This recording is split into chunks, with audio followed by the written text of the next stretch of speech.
Good morning everybody. पढ़ाई तो almost सारा हो गया था उस चैप्टर का, थोड़ा मोड़ा थ्योरी बाकी है।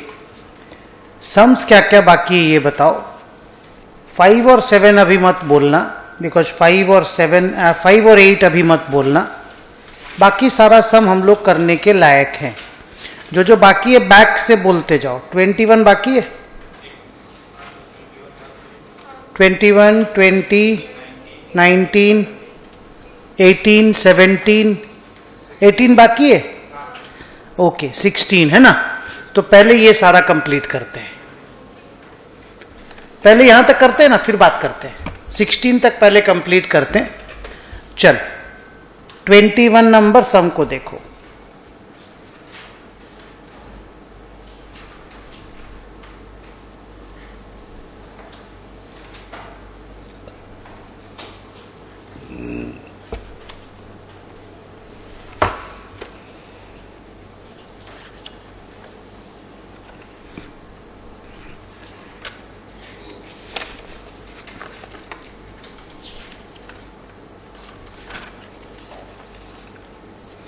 वन एंड हाफ आवर पहले ये सब सम कंप्लीट करके प्रैक्टिस कर लेते हैं। फिर जो थोड़ा मोड़ा चीज बचा हुआ है वो डिस्कस करके कोशिश करेंगे कि आज हो जाए ये वाला टॉपिक। ओके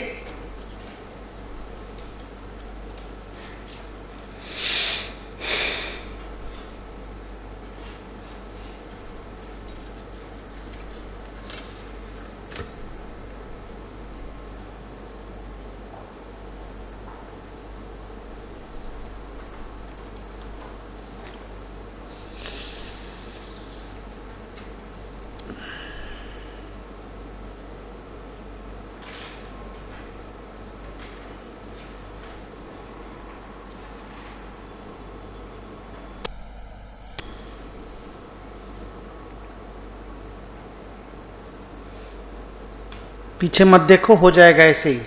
जब एकदम जरूरत पड़ेगा तब पीछे देखेंगे। एक्सपेंडिचर मेथड कौन सा वाला हुआ? एक्सपेंडिचर मेथड कौन सा वाला हुआ? जो private consumption expenditure, government consumption expenditure, capital formation और नेट एक्सपोर्ट वाला। लेकिन इससे सीधे जीडीपी एमपी आता है। इस कैलकुलेशन से चारों चीज को ऐड करने से जीडीपी एमपी आता है। हम लोगों को क्या मांगा है देखो, national income, that is NNP FC मांगा है। तो पहले लिखो expenditure method.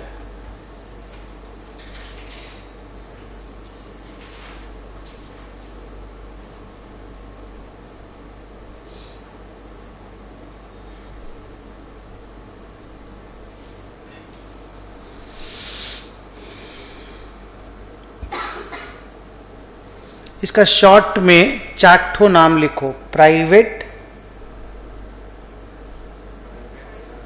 Final consumption expenditure. Final word नहीं लिखने से भी चलेगा, मतलब कंजम्पशन तो फाइनल कंजम्पशन ही है, plus government final consumption expenditure plus gross. Gross बहुत इंपॉर्टेंट है। Gross domestic capital formation plus net export. कम से कम ये छोटे छोटे वर्ड लिख लेने से भी प्रैक्टिस हो जाता है। ये एक्सपेंडिचर साइड देखिए ना, कंजम्पशन एक्सपेंडिचर, कंजम्पशन एक्सपेंडिचर। तो ये डेटा सब ढूंढिए क्वेश्चन से। बोलिए 1000, good, plus 550, very good. Domestic capital formation, देखो मेरे को ना नेट दिखाई दे रहा है हमको, लेकिन ग्रॉस चाहिए। नेट डोमेस्टिक फिक्स्ड इन्वेस्टमेंट, वो जो इन्वेस्टमेंट है ना उसी को कैपिटल फॉर्मेशन बोलते हैं। वो इन्वेस्टमेंट फिक्स्ड असेट भी हो सकता है, इन्वेंट्री भी हो सकता है, ज्वेलरी भी हो सकता है। ठीक है, बोलो 385 माइनस 65 या 385 प्लस 65? क्योंकि 385 इटसेल्फ इज नेट और हमको चाहिए gross. Gross domestic capital formation. तो प्लस करके ऐसे लिखो 385 प्लस 65। नेट एक्सपोर्ट दिया हुआ है तो गुड बॉय, ये हुआ ना काम का बात। इसका फाइनल आंसर एक साथ दे दो।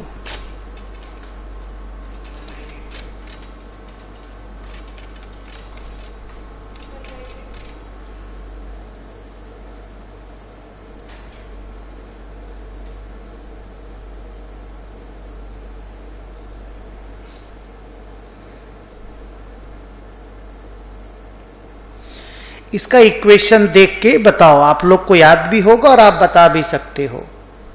हमको नेट चाहिए और हम ग्रॉस से स्टार्ट कर रहे हैं।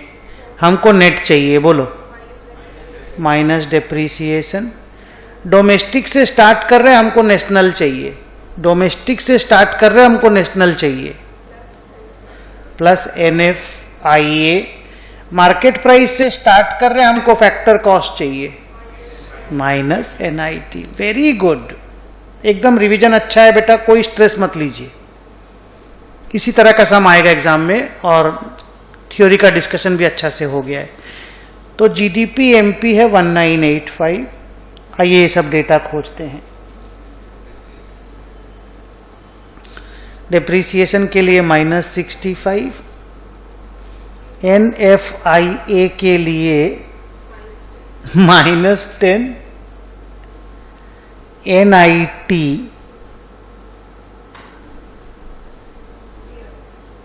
-60।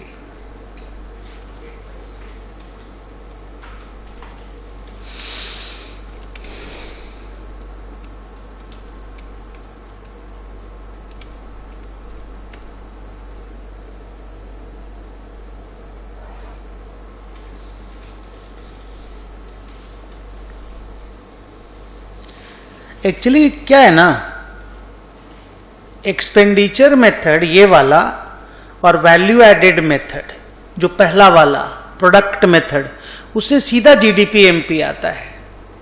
और जो इनकम मेथड है उस पे NNPFC आता है, जिसमें हम लोग वेजेज, सारा वो जो rent, interest, profit, mixed income add करते हैं ना, वो NNPFC आता है। उसमें भी वो NFIA ऐड करना पड़ता है, क्योंकि नेशनल के लिए NFIA अलग से ऐड करना पड़ता है। तो अपना ठीक है, डेवलपमेंट ठीक हुआ है। और क्या मांगा इसी क्वेश्चन में? Income method.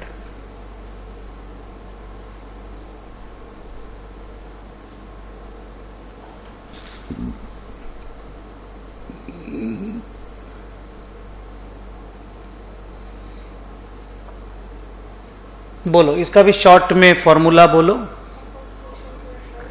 Compensation of employees, operating surplus, बच्ची को बहुत अच्छे से याद है, good, plus mixed income plus NFIA। NFIA क्यों ऐड कर रहे हो, ये तो हमको समझ में आ रहा है। ये फैक्टर ऑफ प्रोडक्शन के इनकम्स हैं, ये सब फैक्टर ऑफ प्रोडक्शन है। Employ is a factor of production, land is a factor of production, capital is a factor of production, entrepreneur है। ये क्यों ऐड कर रहे हो? हाँ, जो इंडिया के बाहर से कमा के लाते हैं, क्योंकि हमको नेशनल चाहिए।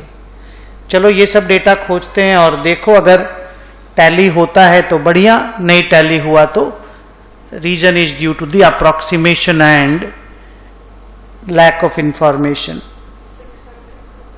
Very good, 600। ऑपरेटिंग सरप्लस एक साथ है कि ब्रेकअप करके दिया हुआ है? तो मैं ऐसे ब्रैकेट में लिखना पसंद करूंगा, 310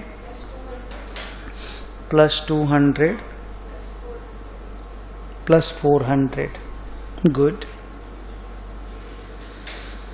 plus mixed income 350 plus NFIA -10। देखो अगर मैच कर जाता है then it is good. I mean question वाला थोड़ा ध्यान दे के बनाया है।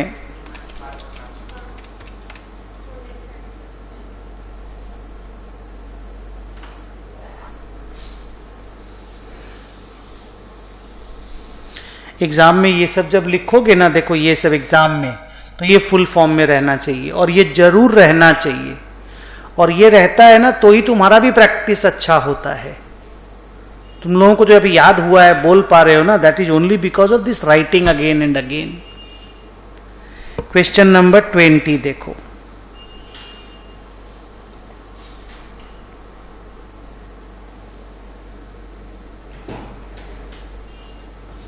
अनुपम,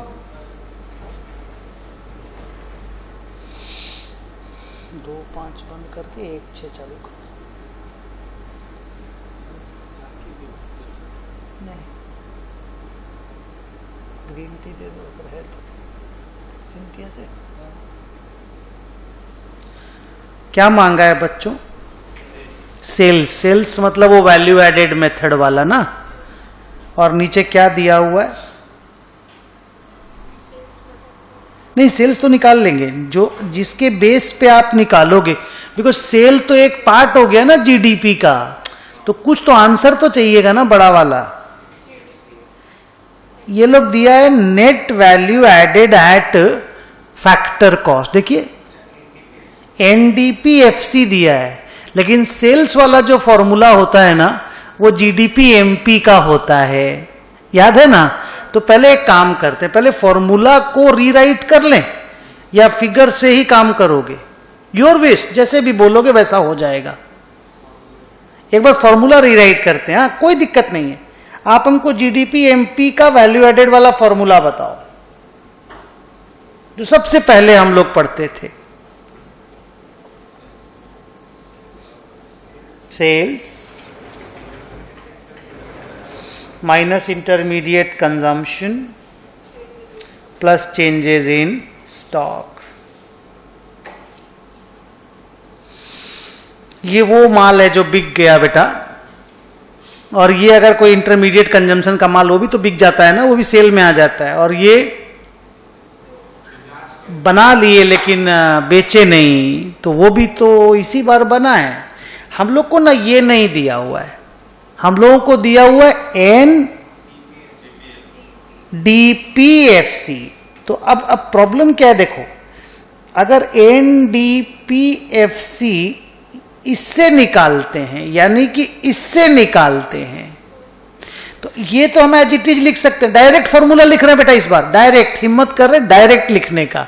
हम लोग हमेशा पार्ट पार्ट करके बनाते हैं ना, इस बार थोड़ा डायरेक्ट लिख रहे हैं, इफ यू अलाउ, चलेगा ना।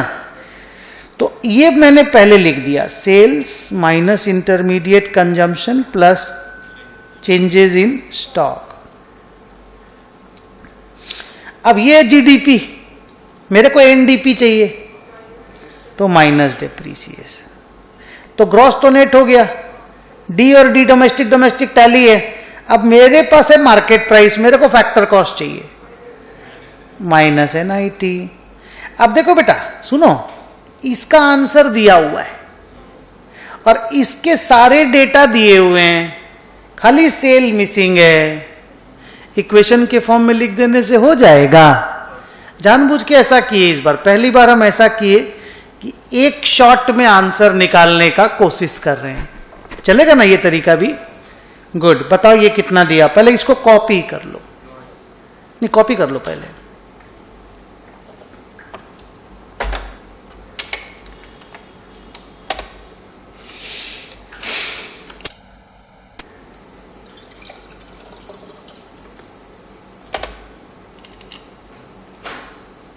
कॉपी हो गया? चलो डेटा बताओ, एनडीपीएफसी कितना दिया हुआ है?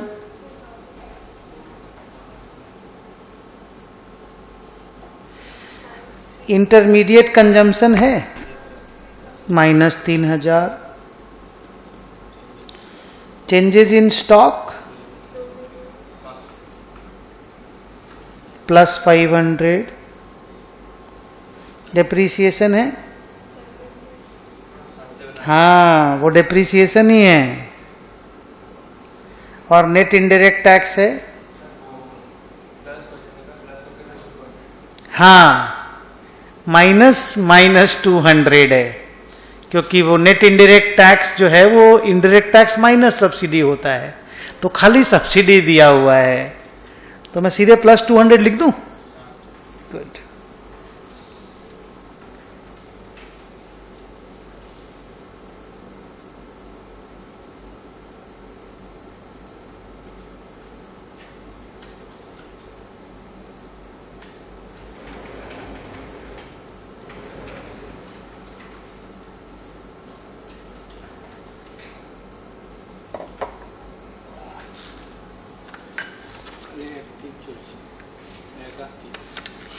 ছয় চালাও, ছয়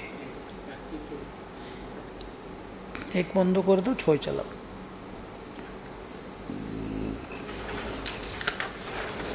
क्या हुआ? अच्छे से आंसर हुआ। ये तरीका भी ठीक है ना, फॉर्मूला को भी तो अपन बदल ही सकते हैं, क्या प्रॉब्लम है? ये भी अच्छा है ना। हाँ तो ठीक है ना। आप पहले हम लोग 2-2, 3-3 पार्ट में बनाते थे, सॉल्यूशन सॉल्यूशन सॉल्यूशन। इसमें डायरेक्ट काम करने का कोशिश किए। बस ये सीख लो ना, 1 नंबर और 3 नंबर फॉर्मूला जीडीपी एमपी का है, 2 नंबर वाला फॉर्मूला जो इनकम वाला है वो एनएनपीएफसी का है। बस इतना सीखने से ही हो जाएगा। बाकी जो कनेक्शन है ना दोनों के बीच का, वो तुम लोग को आता है, बहुत अच्छे से आता है। अब हम लोग बनाएंगे 19 नंबर।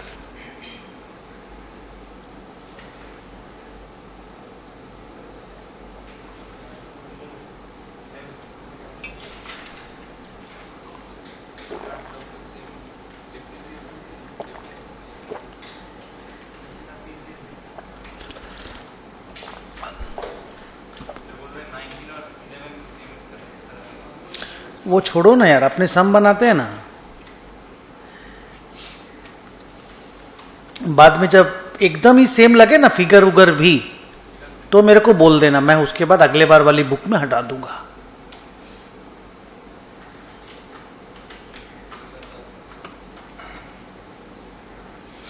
क्या मांगा है हम लोगों से? जीएनपी। अच्छा, जीएनपी और लेकिन एमपी मांगा है। और ये वाला जो मेथड है ये जीडीपी एमपी का है। ये जो मेथड है जिसको वैल्यू एडेड मेथड बोलते हैं, इसे जीडीपी एमपी आता है।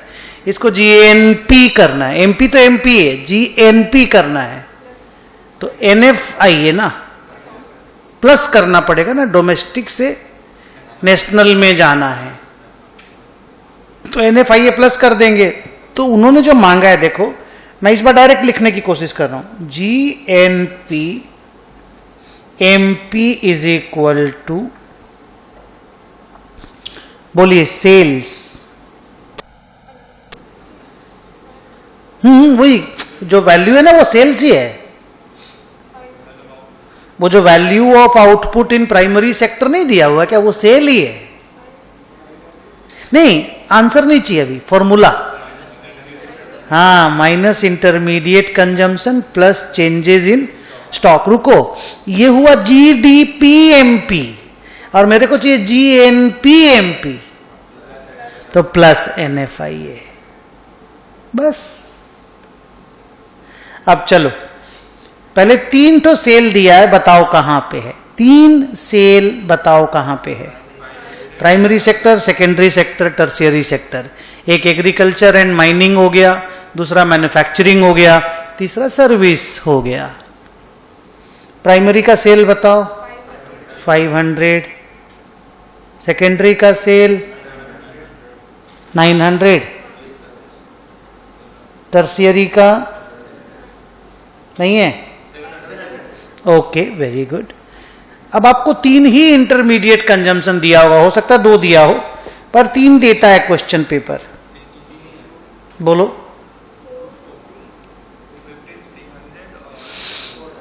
-250, -300, -200। थोड़ा जोर से बोलो बेटा। ठीक, वही मैं 4-2 सुन नहीं पा रहा हूं, इसीलिए मैं बोला थोड़ा ठीक से बोलो। -400, ये दोनों हो गया। देख, सेल और इंटरमीडिएट कंजम्पशन हो गया। ये 3-3 तो देता है क्वेश्चन पेपर में। अब चेंजेस इन स्टॉक नहीं है ना, मतलब ओपनिंग क्लोजिंग स्टॉक सेम है। और मोर और लेस एक कंट्री में ओपनिंग क्लोजिंग स्टॉक सेम रहता है जनरली, बहुत ज्यादा डिफरेंस उसमें नहीं होता है। Plus NFIA -20।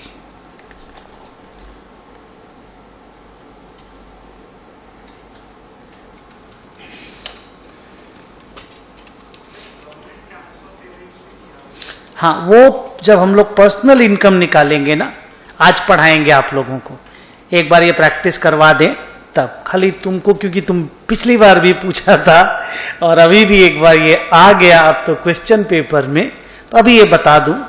जैसे सबसे बेहतरीन एग्जाम्पल अगर गवर्नमेंट ट्रांसफर पेमेंट का कुछ होता है तो वो जो प्राइम मिनिस्टर 6-6 हजार रुपया करके ट्रांसफर नहीं करता है फार्मर लोगों को, सुना है तुम लोग क्या? वो किसान ट्रांसफर न क्या है उसका नाम है, डायरेक्ट बैंक अकाउंट में देते हैं ना, वो एक दिन बोलते हैं कि आज इतने करोड़ ट्रांसफर हो रहा है, आज इतना हो रहा है, वो होता है ट्रांसफर पेमेंट। जो अनएम्प्लॉयमेंट लोगों को मनरेगा वगैरह नहीं होता है, वो होता है ट्रांसफर पेमेंट। तो वो पर्सनल इनकम में ऐड होता है, मतलब बिना काम किए अगर आपको कोई पैसा मिल रहा है, those are called transfer payment from the governments. They are called income received but not earned. Income received but not earned. तो जब आप पर्सनल इनकम निकालोगे ना, पर्सनल इनकम आदमी लोग का इनकम, हाउस होल्ड लोगों का, तो इनको ऐड किया जाएगा। तो ट्रांसफर पेमेंट का रोल विल कम जब हम नेशनल इनकम से पर्सनल इनकम की तरफ शिफ्ट करेंगे। जो आपको 2 सम मना किए ना, 5 और 7 अभी मत बोलना, 5 और 8, उसमें हम डिस्कस करेंगे। ओके, बट समझ में आया ना क्या चीज है? चलो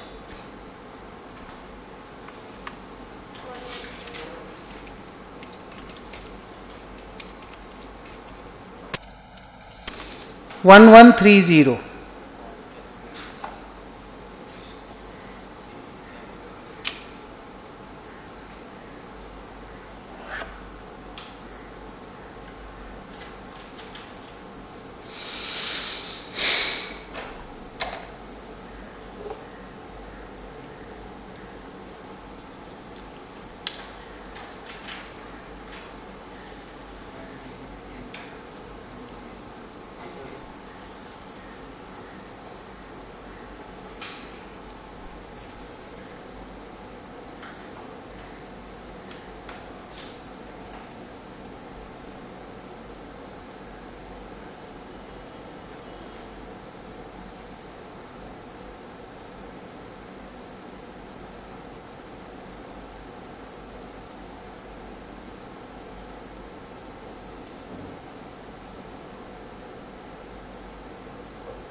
बोलिए।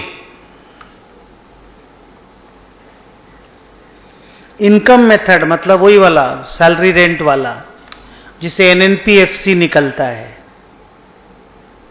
बोलिए हाँ या ना। तो उसका डायरेक्ट फॉर्मूला अगर आज लिखने का कोशिश कर ही रहे हैं, आज हम लोग थोड़ा अलग स्टाइल से बना रहे हैं, पर ठीक है ना, आप कॉन्फिडेंट है ना? गुड। तो income method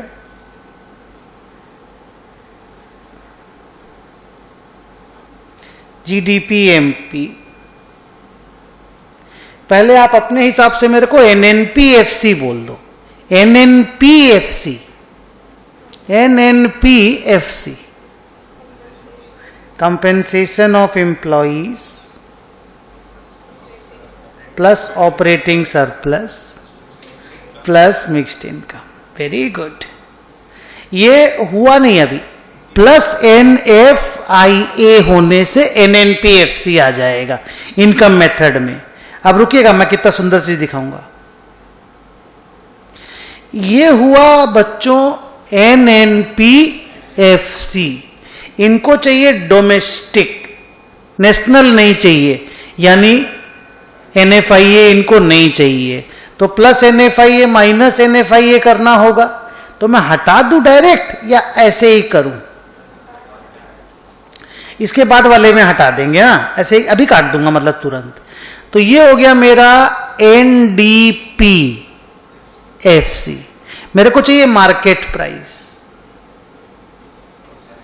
plus net indirect taxes plus, very good. और मेरे को ना ग्रॉस चाहिए, ये नेट है, प्लस प्लस बोलो ना, ये नेट है, हमको ग्रॉस चाहिए प्लस डेप्रीसिएशन। तो थोड़ा सा खाली एप्लीकेशन है, नहीं काम हो जाता है। चलिए इन सबको ढूंढते हैं एकदम आराम से। एनएफआईए काट दे रहे हैं ना।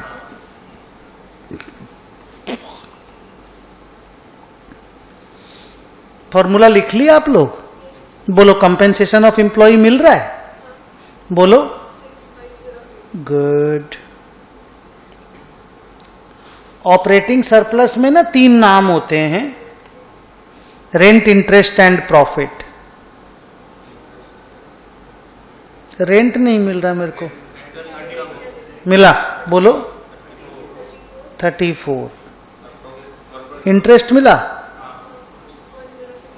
1060, 2 की 4, ये हो गया अपना ऑपरेटिंग सरप्लस। अब आप मेरे को बताओगे मिक्स्ड इनकम।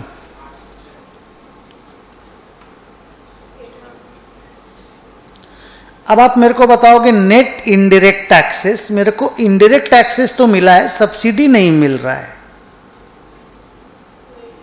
नहीं है ना, तो मुझे ना प्लस करना है। हाँ, तो +1000, और क्योंकि ये नेट है मुझे डेप्रीशिएशन ढूंढ के उसमें ऐड कर देना है। And yes, I found depreciation also. ये भी तरीका खराब नहीं है, देखो एक साथ फॉर्मूला कोई अकॉर्डिंगली साला एडजस्ट कर दो, जाओ आंसर डायरेक्ट ही निकाल लेंगे। नहीं,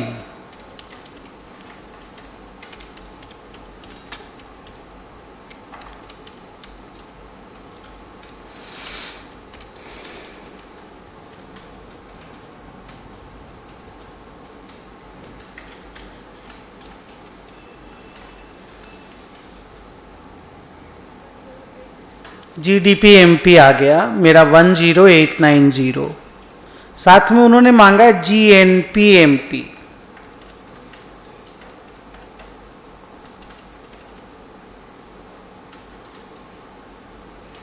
आपको हेल्प करना है मुझे।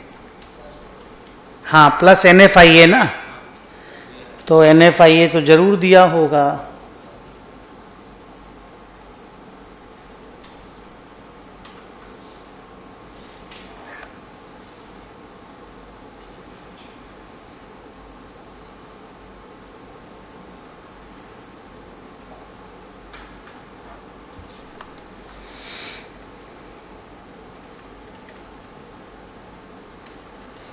एक्सपेंडिचर मेथड का तो फॉर्मूला डायरेक्ट ही जीडीपी एमपी पे लैंड करता है, उसका एरोप्लेन मेन एयरपोर्ट पे लैंड करता है।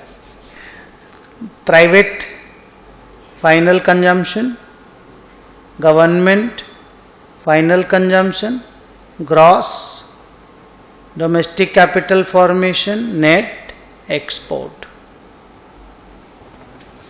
कैसा फॉर्मूला मुंह पे आ गया एकदम अच्छा से कि नहीं आया? अभी भी आ गया, गुड।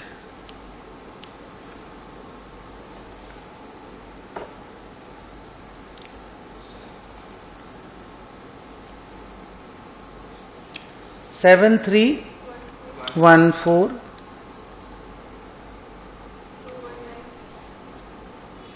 2196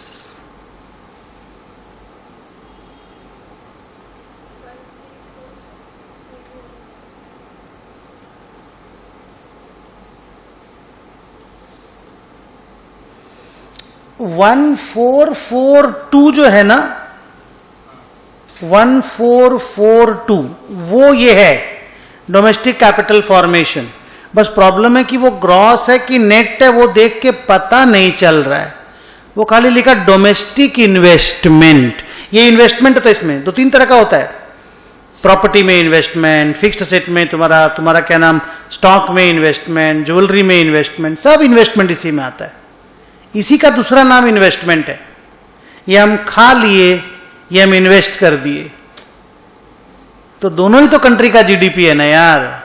जो हम खाए वो भी और जो हम खरीद के रखा वो भी है ना। तो एक बार मान लेते हैं ग्रॉस है, फिर देख लेंगे। हाँ, +1442 नेट एक्सपोर्ट है। हाँ, कोई बात नहीं, तुम बता मेरे को क्या करूं। पहले एक्सपोर्ट लिख, फिर माइनस इंपोर्ट बता। माने फिर नेट में माइनस ही करना होगा। नहीं, आ गया। इससे क्या पता चला बोलो तो, वो जो, हाँ, वो जो कैपिटल इन्वेस्टमेंट था ना, वो ग्रॉस ही दिया हुआ था, नहीं समझे?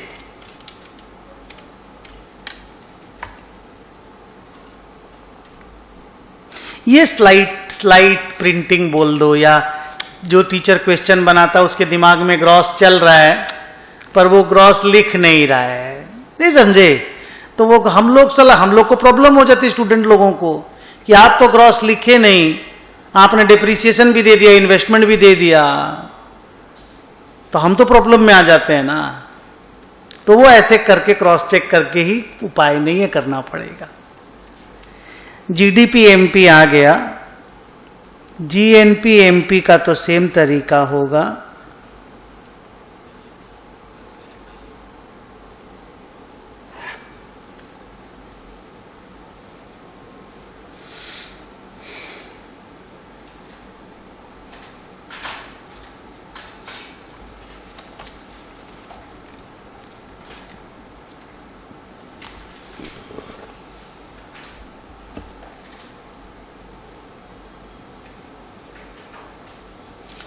लिख लो, it is same under both the methods.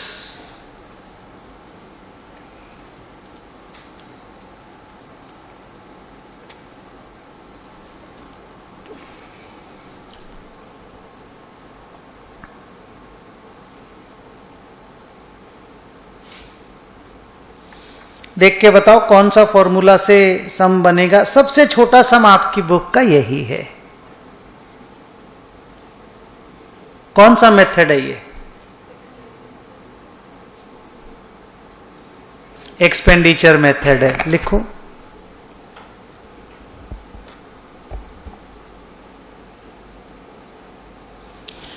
अच्छा, वो लिखा है कि क्या नाम, नेशनल इनकम, और एक्सपेंडिचर मेथड से जीडीपी एमपी आता है, ठीक है। और मेरे को दिख भी नहीं रहा है कि डिप्रिसिएशन उप्रिसिएशन कुछ है, वो ग्रॉस ही नेट है यहां पे, मेरे को जो लग रहा है देख करके, क्योंकि 4 तो टोटल डेटा दिया है। तो मैं एक बार जीडीपी एमपी लिखता हूं, फिर अगर मुझे नेशनल इनकम में कुछ प्लस माइनस करना होगा क्योंकि कुछ भी डेटा नहीं है, तो हम उस समय कर लेंगे। तो private final consumption expenditure, government final consumption expenditure, gross domestic capital formation, net export. बोलो कंजम्पशन पहला वाला कितना है, उसको प्राइवेट मान लो। गवर्नमेंट वाला बताओ। कैपिटल फॉर्मेशन में 250 और नेट एक्सपोर्ट में -100।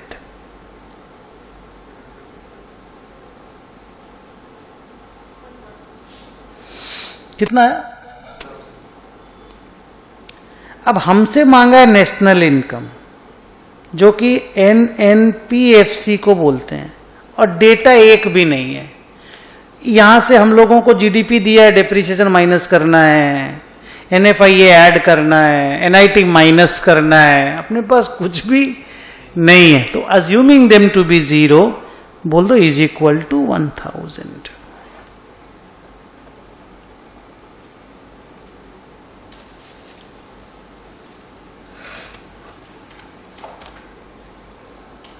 ये 16 और 17 पेज का सब हो गया। इस पेज में तो सभी हो गया है, सिर्फ 16 बाकी है ना। 16 बाकी है क्या, देखो तो। चलो 16 करते हैं।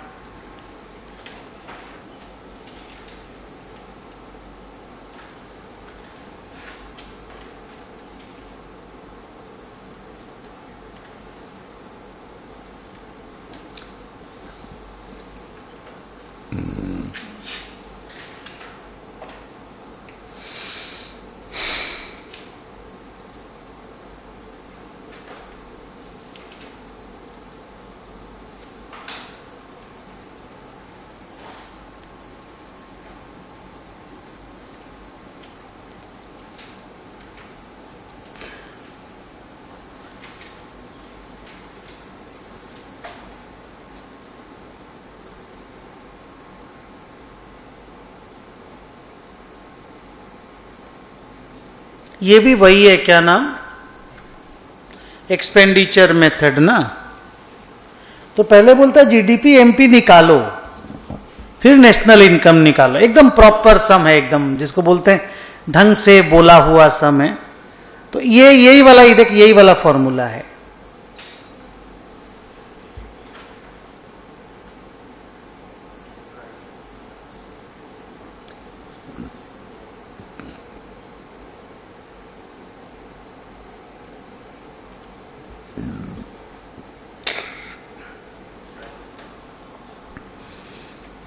प्राइवेट फाइनल कंजम्पशन एक्सपेंडिचर मिला मेरे को, तो मिला 3,500।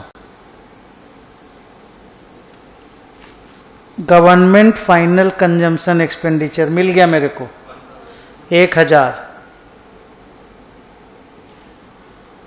कैपिटल फॉर्मेशन बाप रे बहुत सारा है रे, 3 तो मेरे को दिख गया है एकदम, 3 4 दिख गया, 4। जिस जिसके आगे वर्ड लगा इन्वेस्टमेंट वो सब कैपिटल फॉर्मेशन है। बोलिए क्या क्या है। मेरे को तो 4 दिखा है, अचानक एक तो गायब हो गया, तो हम क्या करें। उस समय 4 ही दिखा था मेरे को। एक एक करके बताओ। 100 is what, inventory investment, good. 300 क्या चीज में पैसा लगा रे, रेजिडेंशियल कंस्ट्रक्शन इन्वेस्टमेंट, घर रहेंगे लोग घर बना करके। पब्लिक इन्वेस्टमेंट, सरकार ने रोड ब्रिज बनाया होगा।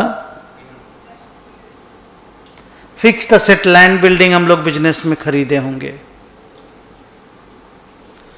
नेट एक्सपोर्ट है, हाँ हाँ माने है ना, प्लस करके लिखना है ना।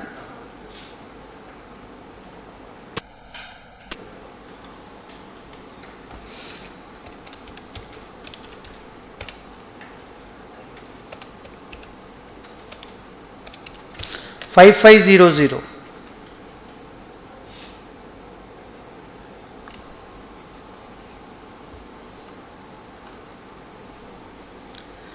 और मांगा national income.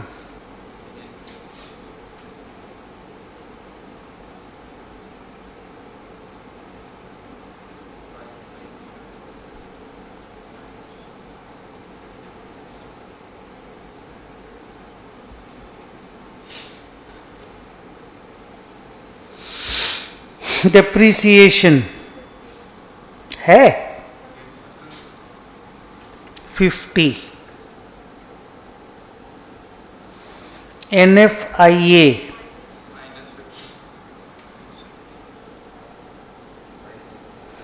Net indirect taxes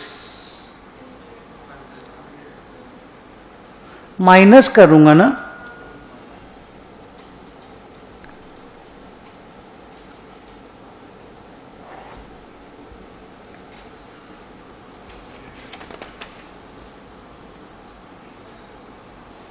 काफी आराम से हो रहा है अभी नहीं। आज के दिन the sums are getting solve quite faster and quite easily, no that's good, that's pretty good. बीच में एक दिन कभी भी प्रैक्टिस कर लेना सारे सम्स का घर में बैठ के, ठीक है। और अगला 2 क्लास हम इकोनॉमिक्स का ही करेंगे। ट्यूसडे और फ्राइडे को आप इकोनॉमिक्स ही लेकर के आओगे, ओके। 8 नंबर सम अभी नहीं बना सकेंगे हम लोग। 7 हो चुका है क्या, क्योंकि 10 और 9 में मेरा टिक लगाया हुआ है। तो हाँ, तो 7 अभी बना पाएंगे और 1 बना पाएंगे।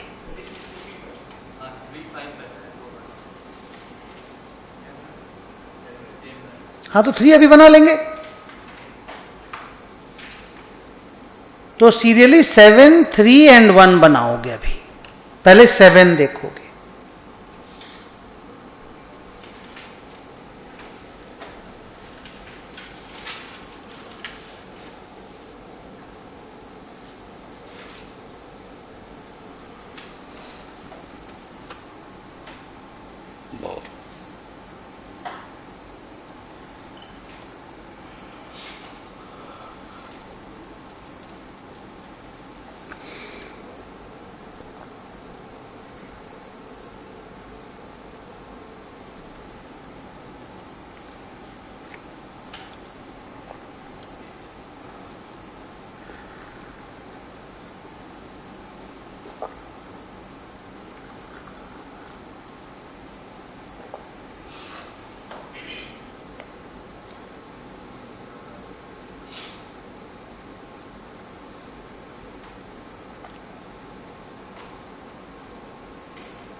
ओ ये फॉर्मूला, हेलो, ये जो फॉर्मूला है इसको यूज करके डेप्रीसिएशन निकालने का सम दिया, एम आई करेक्ट?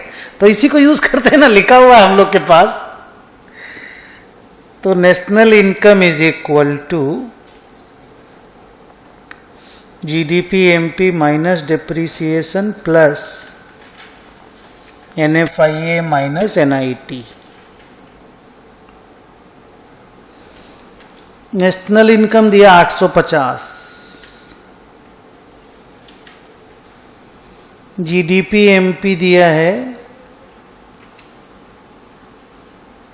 1100 करोड़,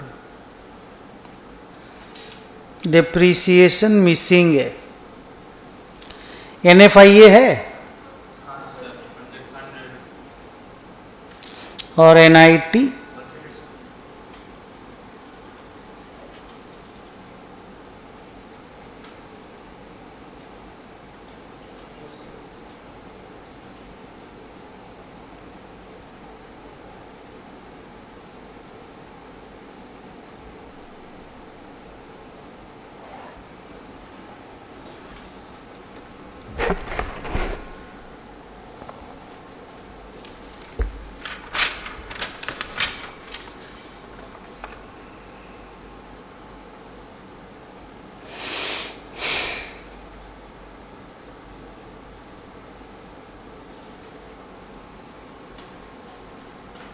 तीन नंबर सम। जिस स्पीड से सम बना रहे हैं हम लोग,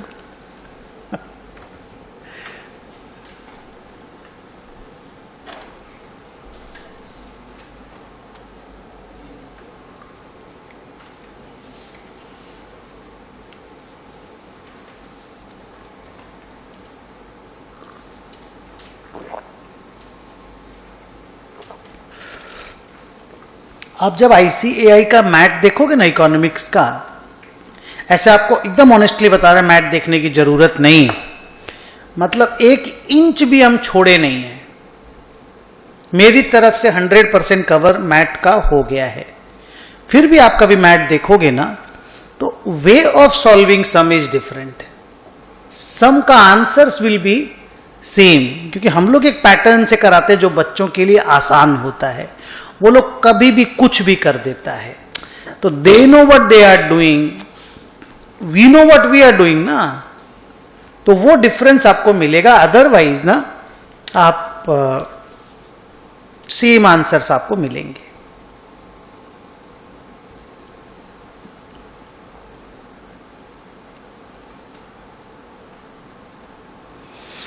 नॉमिनल जीएनपी दिया हुआ है,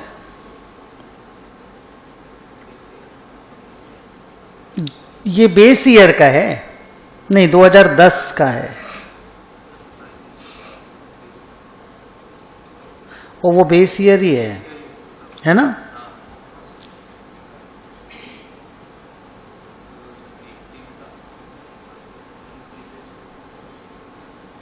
आठ साल में 1200 करोड़ हो गया है, और प्राइस इंडेक्स जो है वो 110 हो गया है। तो रियल जीडीपी निकालना है।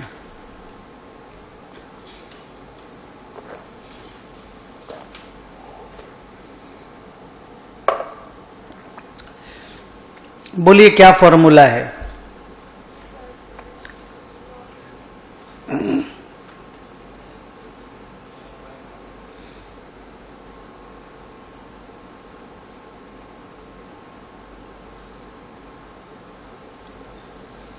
बोलिए कैसे करेंगे? लिखो formula. Nominal GDP divided by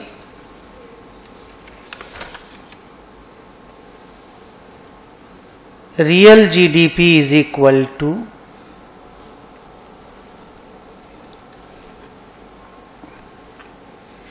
बोलिए क्या? Nominal GDP by real GDP is equal to GDP deflator, वही प्राइस इंडेक्स।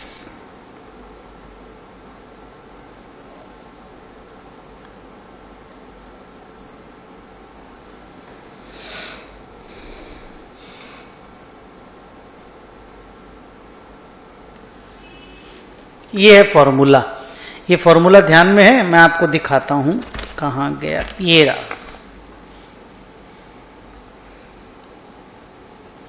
100 के बेस पे रहता है तो इंटू 100 है, मैं 100 यूज कर लूंगा वहां पे जब आंसर आएगा तब। अपने को रियल जीडीपी मांगा है, बोलिए कितना निकलेगा? नॉमिनल जीडीपी कितना है? नहीं, इस साल का मांगा है, पुराना साल का नहीं। बेस ईयर का तो नॉमिनल और रियल सेम ही रहता है। 2018 का मांगा है वो। बोलो 1200 डिवाइडेड बाई 110 इंटू 100 करना पड़ेगा, आप समझते होंगे, क्योंकि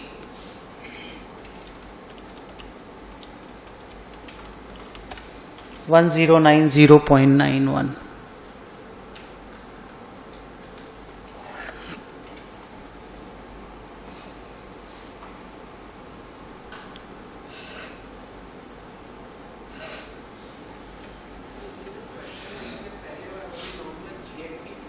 वो जीडीपी होना चाहिए, वो जीडीपी, और वहां मानना पड़ेगा आपको कि कोई एनएफआईए नहीं है। वो प्रिंटिंग एरर उतना हो ही सकता है और वो खुद को मैनेज करना पड़ेगा। बट आप एकदम करेक्ट है ऑब्जर्व करने में, हमने भी ऑब्जर्व किया, बट वो अज्यूम करके चलना पड़ेगा।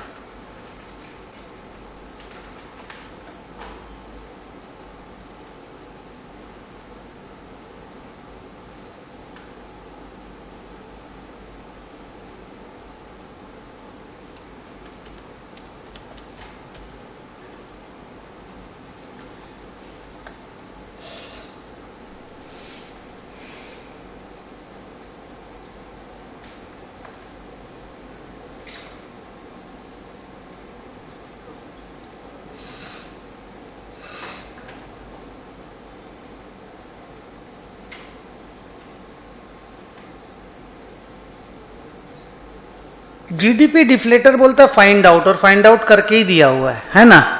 तो आप खाली इंटरप्रीट करो, ठीक है? सबसे पहले एक एक करके लिखो इंटरप्रिटेशंस।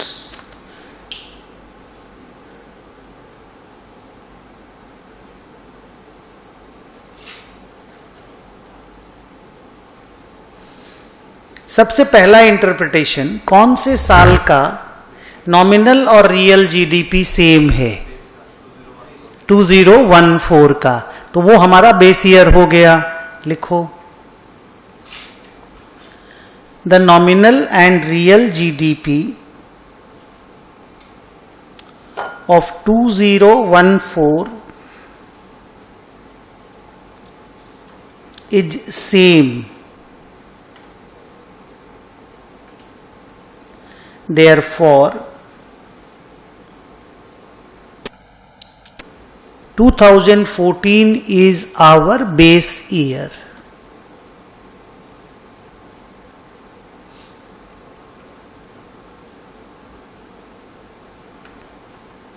ठीक है? अब एक बार रियल जीडीपी का मूवमेंट देखो। रियल जीडीपी का क्या खास बात होता है बोलो तो? क्वांटिटी करेंट ईयर का होता है पर प्राइसिंग बेस ईयर का होता है, मतलब इन्फ्लेशन एडजस्टेड होता है वो, मतलब उसमें इन्फ्लेशन का रोल नहीं होता है। तो देखो रियल जीडीपी को वो क्या हो रहा है, हर साल बढ़ ही रहा है। मतलब हम लोग ज्यादा ज्यादा ज्यादा ज्यादा प्रोडक्शन हर बार कर रहे हैं, पिछले ईयर के मुकाबले हर बार ज्यादा प्रोडक्शन है। Second interpretation, real GDP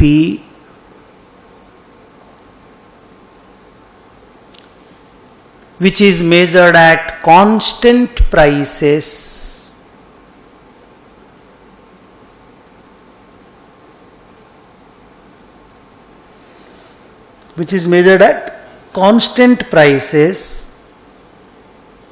is showing a consistent increase from the year 2014 to 2019, So production each year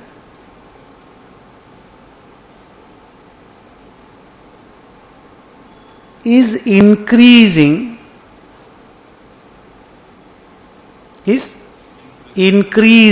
every year when compared to the last year. तो ऑब्वियसली बेस ईयर से भी बढ़ेगा. आज के दिन अगर तुम प्रोडक्शन क्वांटिटी का बात करो ना, तो हम लोग 2.4 टाइम्स 2.8 टाइम्स प्रोडक्शन कर रहे हैं. आप 1240 को 500 से डिवाइड करो, 2.48 टाइम का प्रोडक्शन कर रहे हैं. उसके कंपैरिजन में समझे मैं क्या किसको किससे डिवाइड किया देखा तुम? 1240 2019 का जीडीपी डिवाइडेड बाय 500 2014 का रियल जीडीपी. तो हम लोग का प्रोडक्शन का डबलिंग हो गया है 5 साल में. तो ये रियल जीडीपी का जो ग्रोथ होता है ना, वो सच में रियल जीडीपी होता है. प्राइसेस के ग्रोथ से अगर जीडीपी बढ़ता है, वो नॉमिनल ग्रोथ है, वो रियल ग्रोथ नहीं है. थर्ड इंटरप्रिटेशन लिखो. अब जीडीपी डिफ्लेटर को इंटरप्रेट कर रहे हैं. वो 100 से बढ़ता जा रहा है, 137 आया है, लेकिन कंसिस्टेंट इंक्रीज नहीं है. कंसिस्टेंट इंक्रीज नहीं है, बट 100 से हमेशा ऊपर है. 100 से हमेशा ऊपर है, मतलब बेस ईयर से आगे हर साल में इन्फ्लेशन ही है. जीडीपी डिफ्लेटर तो इन्फ्लेशन बताता है ना, तो हर बार इन्फ्लेशन है. लेकिन हां, अगर कंपेयर करें बेस ईयर से तो, लेकिन prices has fallen down in 2017 when compare to 2016. बोलो हां. And then 2018 when compare to 2017. लेकिन उस वक्त भी बेस ईयर से प्राइसेस ज्यादा ही है. नीचे लिखो.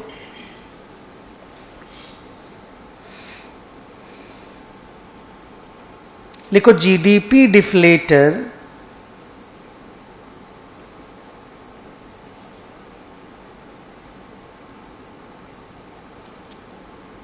of each year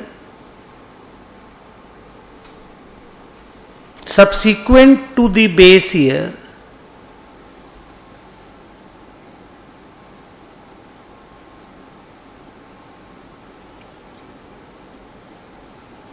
is more than 100.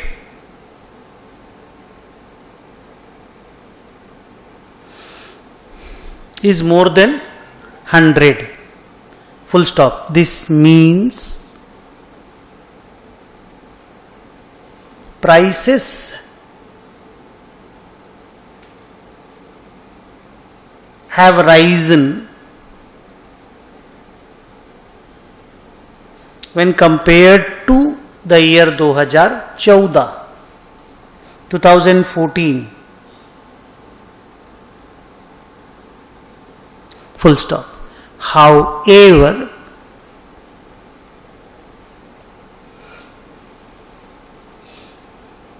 in the year 2017 and 18, in the year 2017 and 18,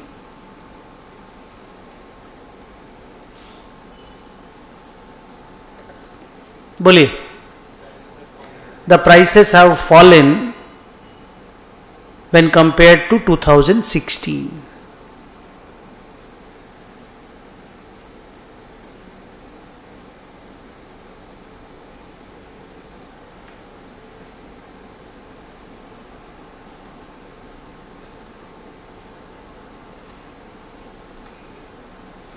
okay. Nominal GDP से आप बहुत कुछ इंटरप्रीट नहीं कर पाओगे, क्योंकि क्वांटिटी बढ़ा है, कभी प्राइसेस गिरा है कंपेयर करके, कभी प्राइसेस बढ़ा है, तो हम लोग जीडीपी डिफ्लेटर से उसको इंटरप्रीट कर लिए।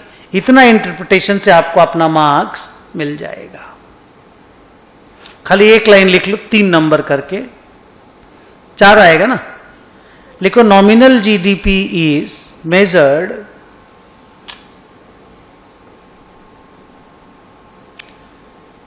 Eight current year's production at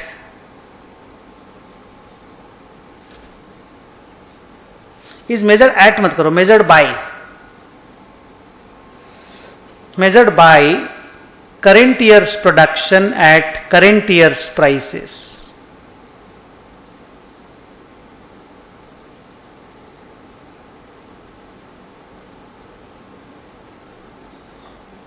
At current year's prices. Nominal GDP each year has risen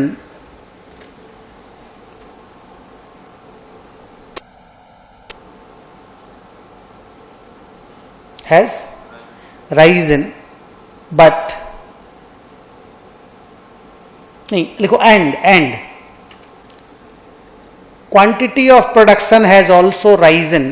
ये हम लोग रियल जीडीपी से पता किए थे कि quantity has also risen,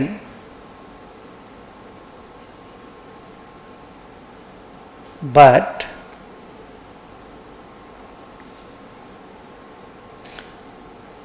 price rise is explained through GDP deflator।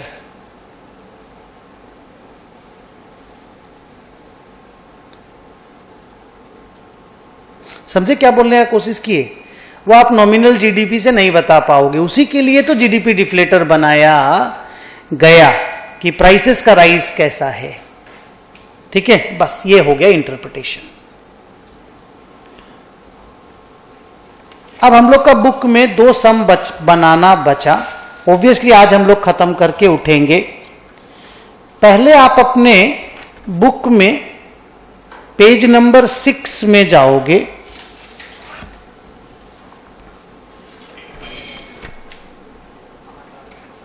पहुंचे? और कॉपी में लिखोगे circular flow of income. Paragraph number कुछ दियो पीछे में। एक बच्चा बोल रहा हाँ दिया हुआ है,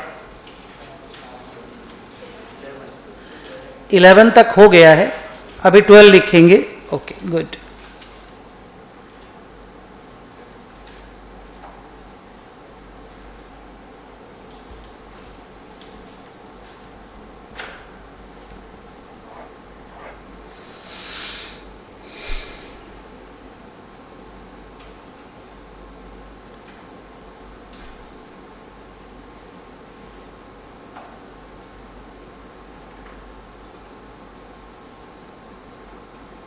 बोलूं? देखो ये जो जीडीपी कैलकुलेशन का जो 3 मेथड है, इसी 3 मेथड को ही सर्कुलर फ्लो ऑफ इनकम बोला जाता है। Why it is called circular flow of income, what is circular flow of income, ये एक्सप्लेनेशन हम अभी आपको देने जा रहे हैं। प्योर थ्योरी का क्वेश्चन है और इकोनॉमिक्स में थ्योरी आता है। ओके 3 मेथड के नाम बताओ। वैल्यू एडेड मेथड को मैंने नाम दे दिया प्रोडक्शन।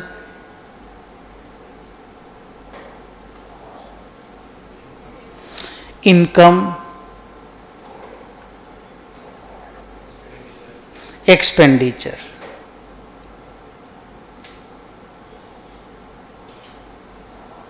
आपको डायग्राम अभी बनाने की दरकार नहीं, आप समझो इस चीज को। अब देखो, सॉरी, अब देखो firms various factors of productions को यूज करके गुड्स प्रोड्यूस करती है और माल बेचती है। बोलिए हाँ या ना। और उसी से वेरियस फैक्टर्स ऑफ प्रोडक्शन को इनकम मिलता है।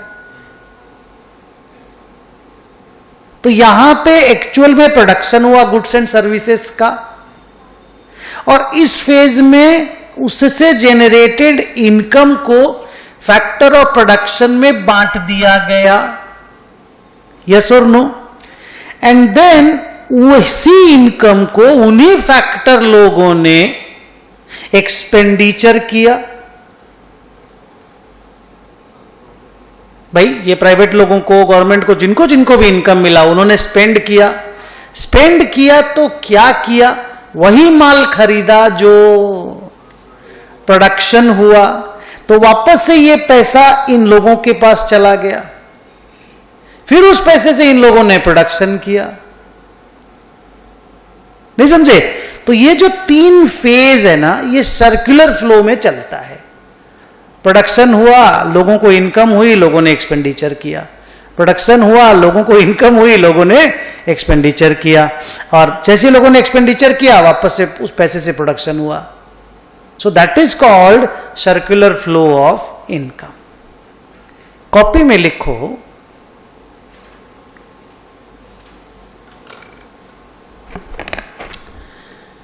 we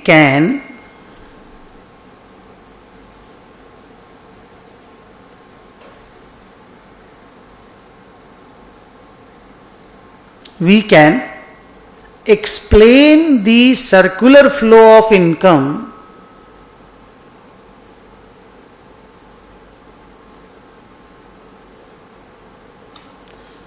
by referring it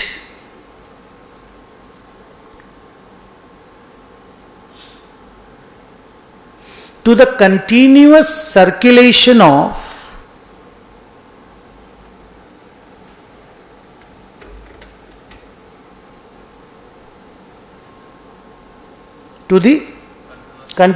circulation of production, comma, income generation and expenditure.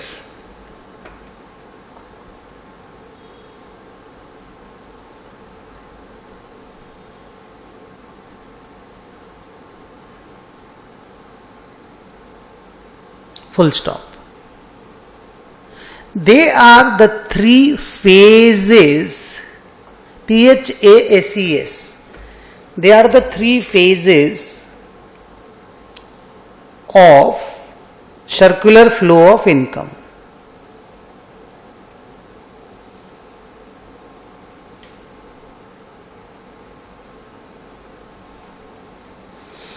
They can also be named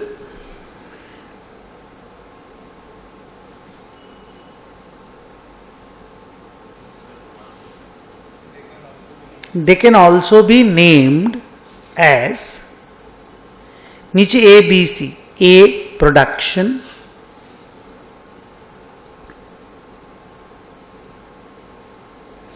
B distribution,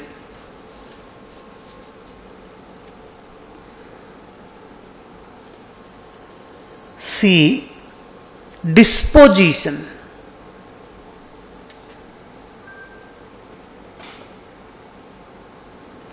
अब बताओ प्रोडक्शन फेज में क्या होता है? फर्म्स लोग गुड्स प्रोड्यूस करते हैं by using factors of production. Distribution phase में क्या होता है? फैक्टर्स ऑफ प्रोडक्शन को उसका रिवॉर्ड मिलता है, वो लोग को इनकम जनरेट होती है, तो फर्म ही उन लोगों को वो इनकम डिस्ट्रीब्यूट कर देता है वेरियस फैक्टर्स ऑफ प्रोडक्शन को। फिर एक्सपेंडिचर या डिस्पोजिशन फेज में क्या होता है? वही फैक्टर ऑफ प्रोडक्शन लोग जो कि आदमी है, लैंड ओनर है, कैपिटल प्रोवाइडर है, एंटरप्रेन्योर है, मिक्स्ड इनकम वाला बंदा है, वो जाके फिर से गेहूं खरीदता है। उसी लेबर को, या वो जाके चावल खरीदता है, वो जाके घर खरीदता है, वो जाके ब्रेड खरीदता है। उसी ब्रेड को बनाने के लिए फर्म ने लेबर यूज किया है। तो क्या हो रहा है देखिए, फर्म को एक कंपनी मान लीजिए, ब्रेड बनाती है। हेलो, तो ब्रेड बनाने के लिए लेबर लगता है, तो लेबर को, कैपिटल को, लोन को यूज करके कंपनी ने ब्रेड बनाया। जब ब्रेड बन गया, कमाई हो गई ब्रेड से, तो वो एम्प्लॉई के पास गई वेजेस के फॉर्म में, लैंड ओनर के पास रेंट के फॉर्म में गई, तो उनके पास गई। फिर उन्होंने क्या किया, उसी से वापस से ब्रेड खरीदा। तो ब्रेड खरीदा तो वो पैसा उन्होंने कंज्यूम किया, तो पैसा किसके पास गया? फर्म के पास गया। फर्म ने उस पैसे से वापस से ब्रेड बनाया। तो मैं ये नहीं बोलता कि खाली ब्रेड का ही सर्कुलर फ्लो है, दुनिया में सब चीज का सर्कुलर फ्लो है। उसमें 3 आदमी को आप 3 जगह पे आप रख सकते हो, माने 3 फेज को 3 जगह पे रख सकते हो। You got the point clear? इसको सर्कुलर फ्लो ऑफ इनकम बोला जाता है, जो आगे भी आप लोग डिस्कशन में पढ़ोगे। सर काम क्या है? आई मीन क्यों पढ़े हम लोग? Actually circular flow of income की वजह से ये पता चला, हेलो, कि 3 तरीके से जीडीपी निकाला जा सकता है। वैल्यू एडिशन मेथड से निकाला जा सकता है, क्योंकि वही चीज तो फ्लो हो रहा है ना, बार बार बार बार बार बार बार बार बार बार। बोलिए हाँ। तो इससे भी निकाला जा सकता है, इससे भी निकाला जा सकता है, और इससे भी निकाला जा सकता है। तो इसी से वो 3 मेथड निकला। कंजम्पशन में, एक्सपेंडिचर में कंजम्पशन प्लस इन्वेस्टमेंट दोनों होता है। एक्सपेंडिचर में हम कुछ कंज्यूम कर लेते हैं, कुछ रख भी तो लेते हैं ना। सो ये सर्कुलर फ्लो ऑफ इनकम लिखो फॉर द डायग्राम, कॉपी में लिखो। वी कैन, हाँ वही तो इन्वेस्टमेंट हुआ। Saving is investment. आपका पैसा अगर पड़ा हुआ वो इन्वेस्टमेंट है। लिखिए,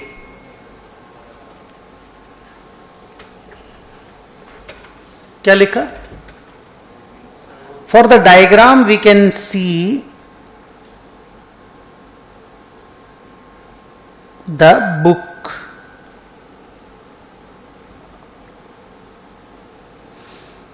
अब आप क्या करोगे? अगले 4 मिनट नहीं लगेगा आपको, 2 से 3 मिनट लगेगा। पेज नंबर 6 में 4 नंबर पैरा को पूरा रीड करोगे। जानते हो कहां तक? ए कंप्लीट जहां पे होता है ना, बी जहां स्टार्ट होता है, वहां तक आप रीडिंग करोगे।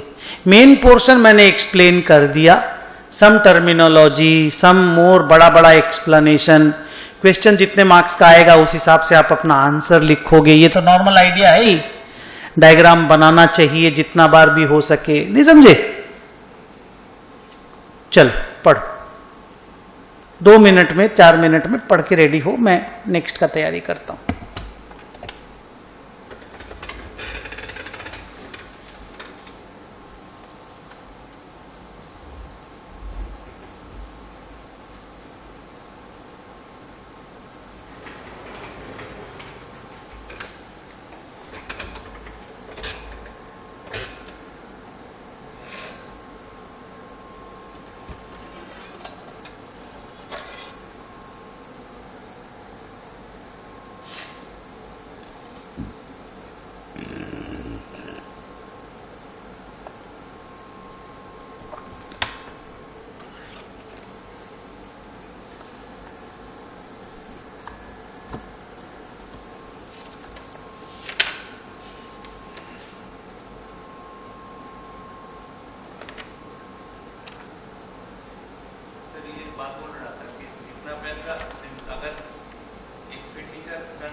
हाँ नहीं जाने दो, कोई दिक्कत नहीं है।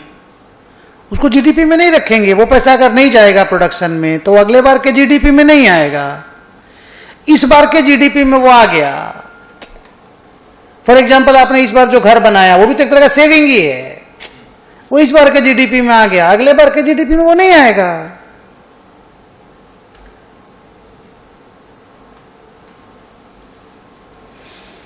बच्चों अब आप एक काम करोगे, बोर्ड पे बुक में पैरा 5, 6 एंड 7 को देखो। प्योर थ्योरी है, system of regional accounts in India.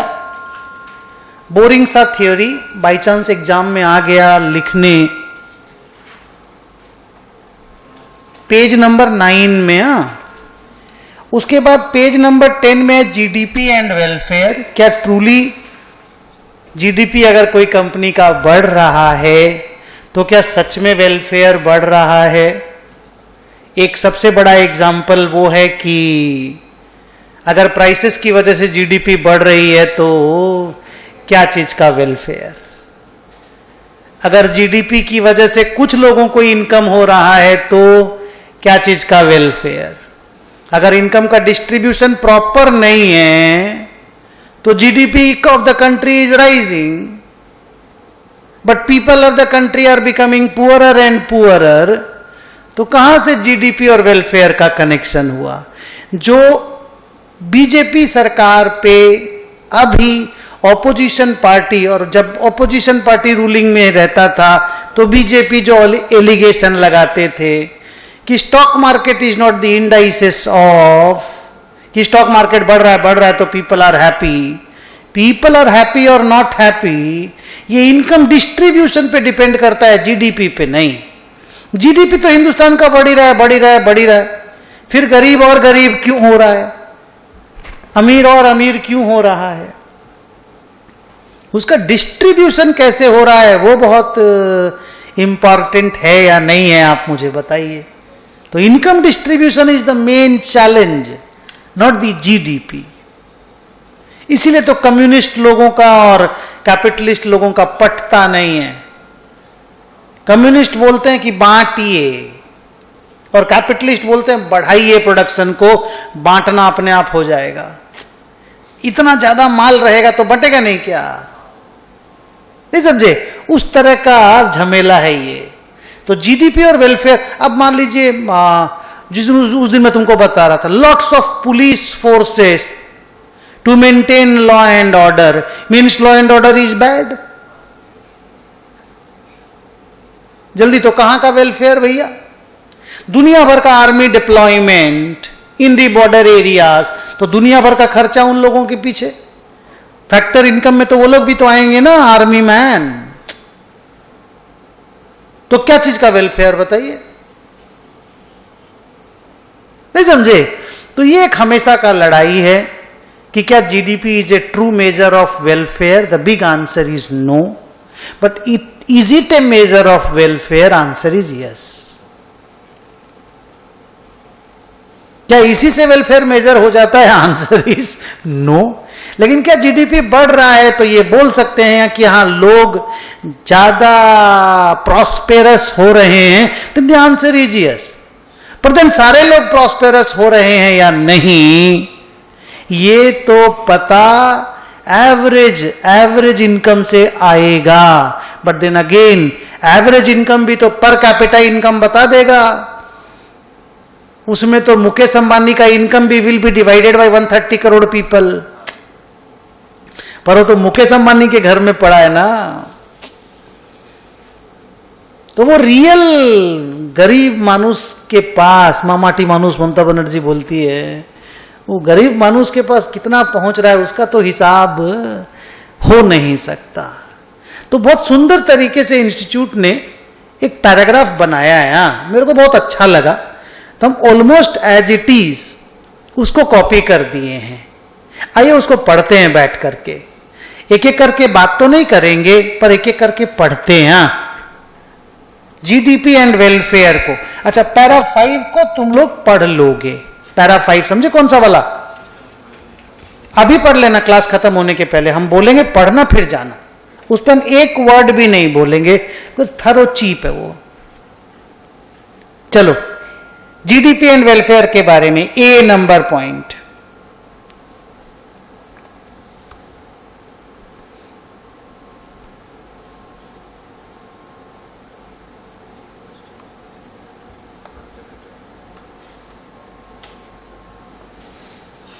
ठीक, बी नंबर पॉइंट।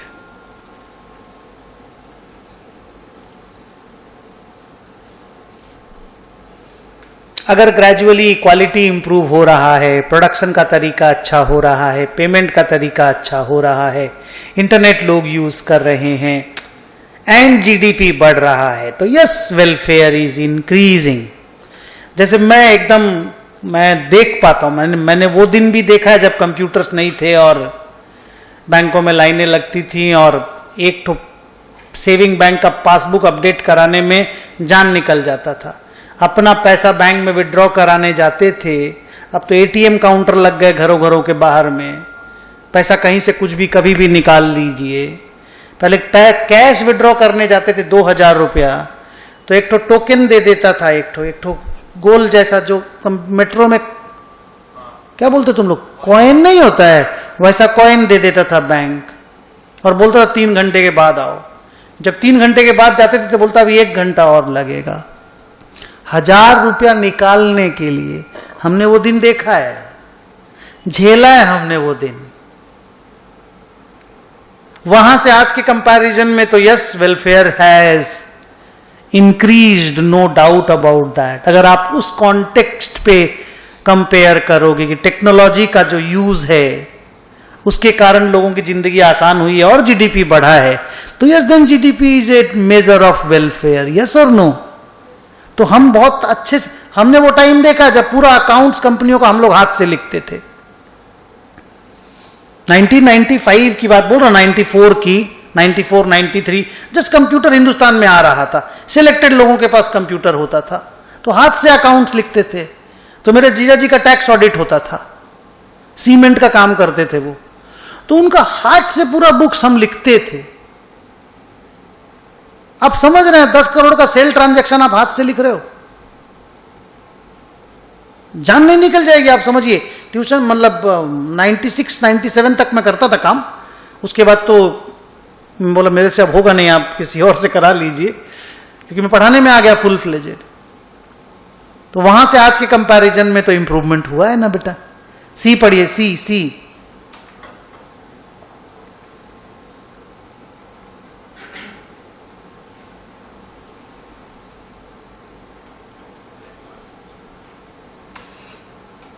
ये तो लेक्यूना हुआ ना जीडीपी का, तो सारा जीडीपी कैलकुलेशन में ही नहीं घुसाना।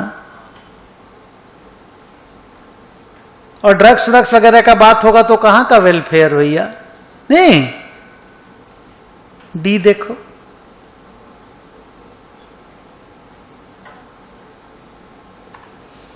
नॉन इकोनॉमिक एक्टिविटी को जीडीपी में ले ही नहीं पाते हैं, जबकि साइजेबल साला काम वही होता है। मैं तो बोलूं मेन वेलफेयर का काम ही वही है। मां खाना बना करके खिलाती है, जिंदगी में उससे बड़ा वेलफेयर क्या है? बाप अपने बच्चे को पढ़ाता है, वो जीडीपी में आता ही नहीं है। रियल वेलफेयर बोलिए वहां से हुआ है कि नहीं, या खाली ट्यूशन टीचर ने पढ़ाया तभी हुआ? मां बाप ने जब चलना सिखाया तब ना तुम इंसान बने। उसका तो पैसा मां बाप को नहीं दिया गया ना। Are you getting the point? Next, सुंदर तरीके से इंस्टीट्यूट ने लिखा है, मुझे अच्छा लगा, सो देयरफॉर मैंने एज इट इज कॉपी कर दिया मेजॉरिटी ऑफ द थिंग्स को।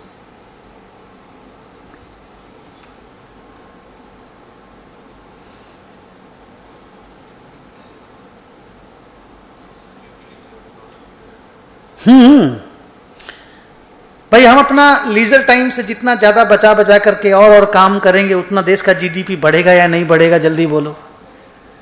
अभी मान लीजिए मैं 11 से 2 और 2 से 4 पढ़ाता हूं, एक बैच और पढ़ा दूं, मॉर्निंग में एक बैच और पढ़ा दूं, पर मेरी तो जिंदगी की वाट लग गई ना, लगी हुई थी 2007 तक, नहीं समझे? तो मेरा तो लीजर टाइम खत्म हो रहा है ना, मेरा तो फैमिली लाइफ डिस्टर्ब हो रहा है। तो क्या इसका हिसाब किताब नहीं होना चाहिए? कहां का फिर वेलफेयर हुआ? वेलफेयर तो नहीं हुआ ना। मेरे को 4 घंटा टाइम मिलता था पूरे वीक में, संडे को 5 से 9। I remember those days where 1998, 99, 2000, 2001, 2, 3, 4, 7 तक हम काम करते थे। सुबह 6 बजे से, माने 5-7 बजे क्लास होती थी, 7 बजे से लेकर के रात को 9 बजे तक 4 क्लास लेते थे हम दिन में। 7 से 10, 11 से 1:30, 2 से 4:30, 5 से 8, 9 बजे घर पहुंचते थे। कितना थके हुए रहेंगे आप गेस कर सकते हो। जाके सोना है खा पी के, फिर सुबह ट्यूशन के लिए निकल जाना है। कहां का वेलफेयर? जीडीपी में तो खूब कंट्रीब्यूट किए भाई, बोलिए हाँ या ना, पर वेलफेयर का कंपैरिजन कहां है? गिफ्ट में मिला हमको ब्लड, क्या नाम उसका, ब्लड प्रेशर। अब इतना सारा बैच लेंगे, टाइम कहां से होगा? मारा मारी मारा मारी, लाइफ साइकिल का तो वाट लग गया ना। मतलब क्या उसको तुम लोग बोलते हो, तरीका जो जीने का, लाइफस्टाइल का, साइकिल मेरे मुंह से निकला, लाइफस्टाइल का तो वाट लग गया ना। तो कहां का वेलफेयर? तो बहुत हाई जीडीपी जो है वो वेलफेयर को किल करता है। अब देखिए ना, टेक्नोलॉजी का यूज होकर के वेलफेयर ही वेलफेयर है। बच्चे घर में बैठ के पढ़ रहे हैं, टीचर एक बार पढ़ाए 5 साल तक माल बेचे। चलिए आगे चलते, नेक्स्ट पॉइंट देखिए।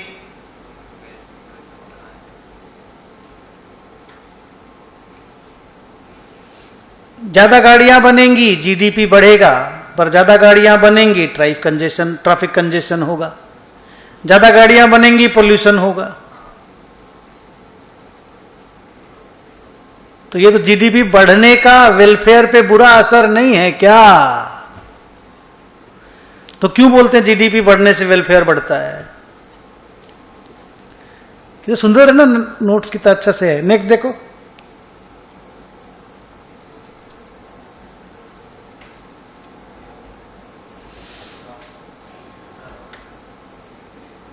वॉलंटियर का वर्क का कोई हिसाब किताब ही नहीं होता, फ्री में काम करके जाता है वो।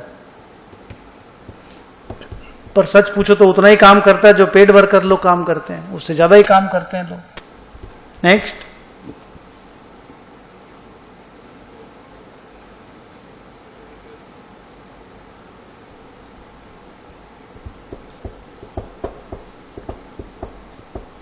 कहने का मतलब है जीडीपी के साथ लोगों को लीजर टाइम मिले, लोगों का कॉन्डक्ट एक दूसरे के टुवर्ड्स फेयर रहे, देश में जेंडर इक्वालिटी रहे, एक कम्युनिटी दूसरी कम्युनिटी के साथ बैठ करके कंफर्टेबली महसूस करे, नहीं समझे?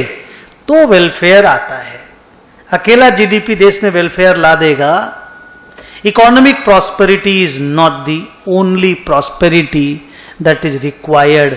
कुल मिलाकर के ये पैरा यही बात बोलना चाहता है। अब इस पे 4 मार्क्स का 2 मार्क्स का जैसा क्वेश्चन आएगा हम लोग आंसर कर पाएंगे। हाँ, 7 नंबर भी आप पढ़ोगे बेटा खुद। 7 number is very simple, data कैसे अवेलेबल नहीं हो पाता, उन सब के बारे में ये थ्योरी का पार्ट है। आप बोला पढ़ लिए पूरा? कहां तक पढ़े बोलो तो? जीडीपी एंड वेलफेयर कहां तक पढ़े थे? नीचे तक पढ़ लो, HIJ कर कंप्लीट कर लो।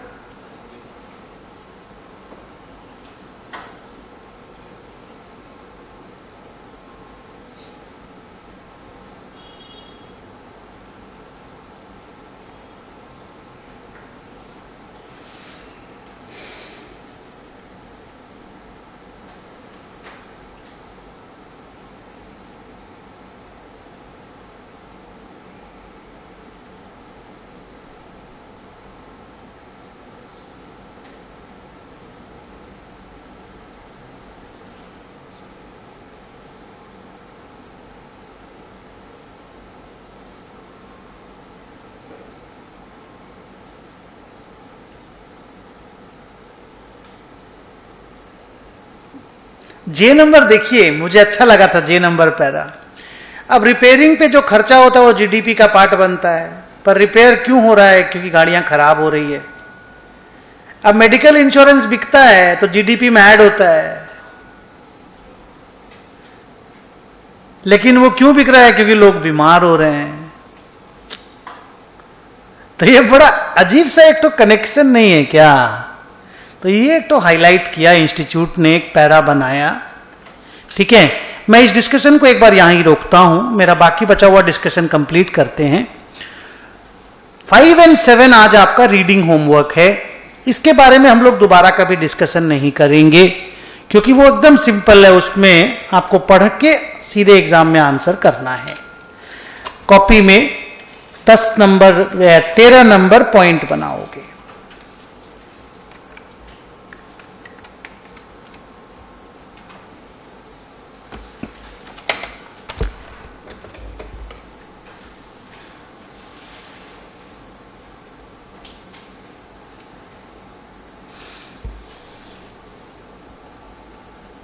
लिखो पर्सनल इनकम।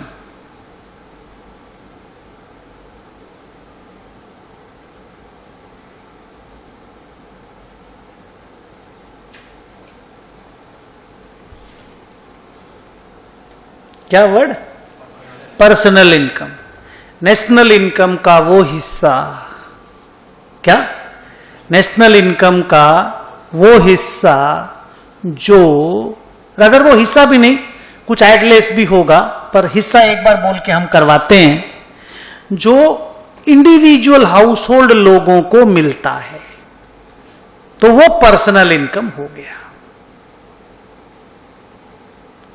मतलब ये कि जो गवर्नमेंट डिपार्टमेंट्स वगैरह का जो इनकम है उसको अगर हटा दें, से रेलवे का जो इनकम है या एजुकेशनल इंस्टीट्यूशंस की जो इनकम है, वो तो गवर्नमेंट डिपार्टमेंट्स हो गए, नहीं समझे? उसमें भी तो दो तरह के डिपार्टमेंट होते हैं, एक गवर्नमेंट डिपार्टमेंट, एक नॉन डिपार्टमेंट।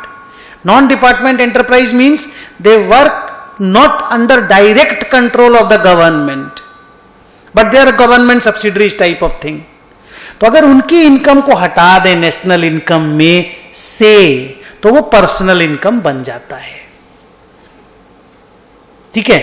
अब प्रॉब्लम क्या है कि पर्सनल इनकम में रियलाइज्ड इनकम लिया जाता है, रिसीट बेसिस पे कैलकुलेट होता है। तो अगर कोई कंपनी का प्रॉफिट है, वो डिविडेंड के फॉर्म में डिस्ट्रीब्यूट हो गया, तब तो ठीक है। लेकिन अगर वो रिटेन्ड रह गया कंपनी के पास, तो पर्सनल इनकम से माइनस, माने पर्सनल इनकम निकालते वक्त नेशनल इनकम से माइनस कर दिया जाता है। सिमिलरली कॉर्पोरेट टैक्सेस जो होता है, जैसे अपन बोलते ना, प्रॉफिट इंक्लूड्स 3 थिंग्स।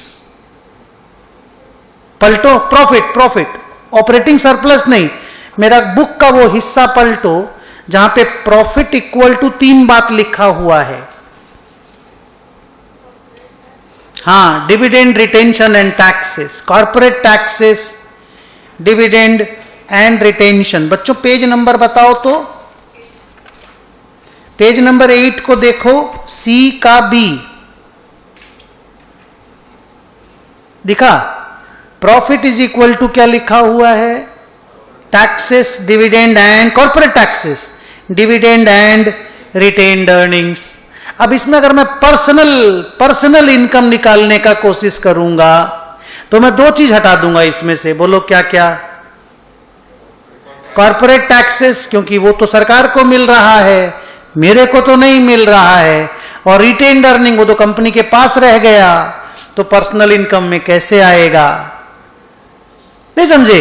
तो नेशनल इनकम कंप्यूट करते वक्त आप जो डेटा यूज करते हो कर लो, उसके बाद वहां से जब पर्सनल इनकम निकालोगे, तो उसमें 2 बातें ध्यान रखनी है। Number 1, income earned but not realised. Repeat, income earned but not received, realised, received is to be deducted. जिसमें ये 2 आइटम आता है, बताओ कौन सा जिसको मैं डिडक्ट करूंगा? Retained earnings and corporate taxes. तो बाद में फॉर्मूला लिखा देंगे, जैसे इसका फॉर्मूला सब सेट नहीं हो गया दिमाग में, इसका भी वैसे फॉर्मूला लिखा देंगे कि national income minus retained earnings minus corporate taxes is equal to personal income. Clear? वहीं से अगर गवर्नमेंट एंटरप्राइजेस की कोई इनकम है, चाहे वो डिपार्टमेंटल हो चाहे वो नॉन डिपार्टमेंटल हो, उसको हटा देंगे, तो हम लोग पर्सनल इनकम की तरफ मूव करेंगे। लेकिन पर्सनल इनकम को एक खास बात और है कि अगर कोई ट्रांसफर पेमेंट हम लोगों को मिल रहा है, हम लोग उसको बोलते हैं income received but not earned. Income received but not earned, वो जीडीपी में आता नहीं है, वो जीडीपी में आता नहीं है, लेकिन पर्सनल इनकम में आता है। आज तुम हमको बताओ, ये जो किसान लोगों को 6,000 रुपया करके सरकार दे रही है, उससे कौन सा गुड्स एंड सर्विसेज प्रोड्यूस हो रहा है? बताओ। आज ये मनरेगा में 200-200 रुपया हम लोग दे रहे हैं, लेकिन कुछ काम नहीं करवा रहे हैं उनसे, तो जीडीपी तो बढ़ नहीं रहा है, पर उनको पैसा तो मिल रहा है। मनरेगा यू नो, बोलिए।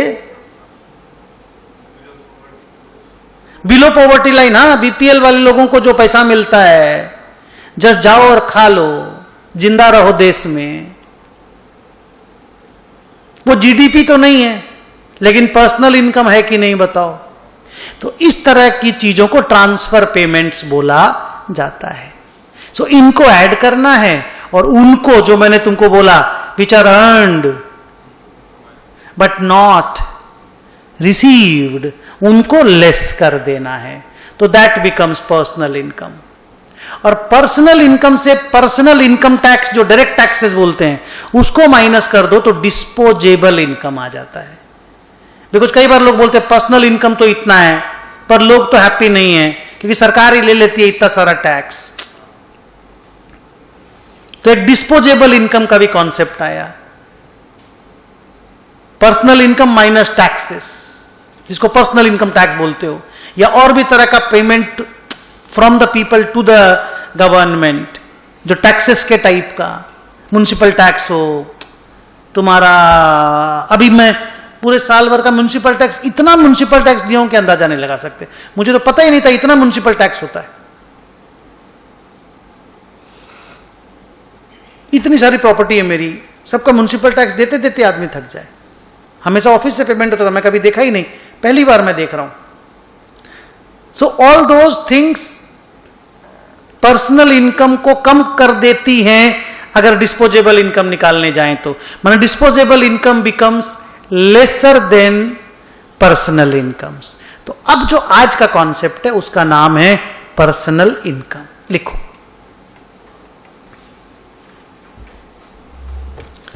लिखो, personal income is the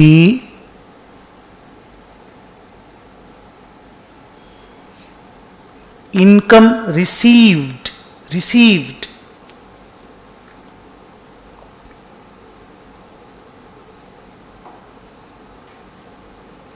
income received by households.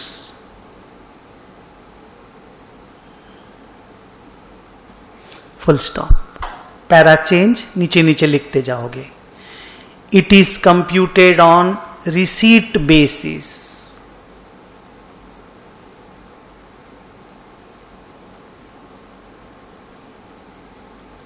It is computed on receipt basis. ठीक उसके नीचे लिखोगे,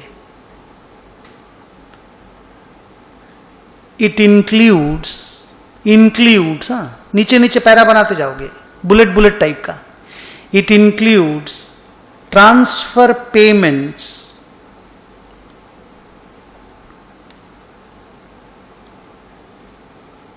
like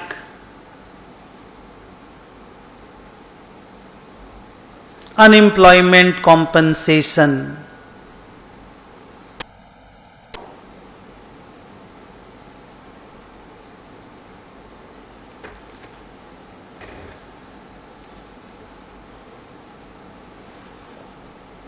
comma, social security benefits,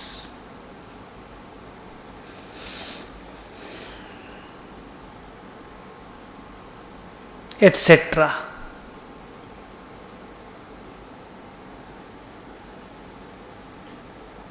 These are also called income received but not earned.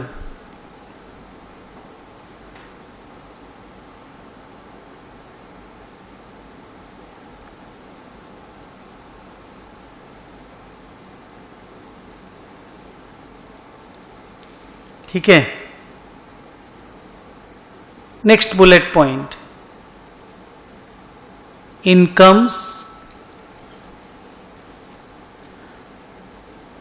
earned but not received,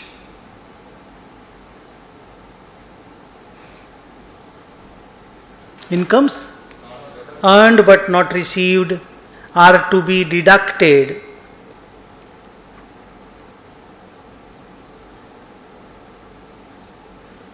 क्योंकि वो personal income आया ही नहीं ना, personal income बना ही नहीं। Next bullet, It is computed by taking national income as base.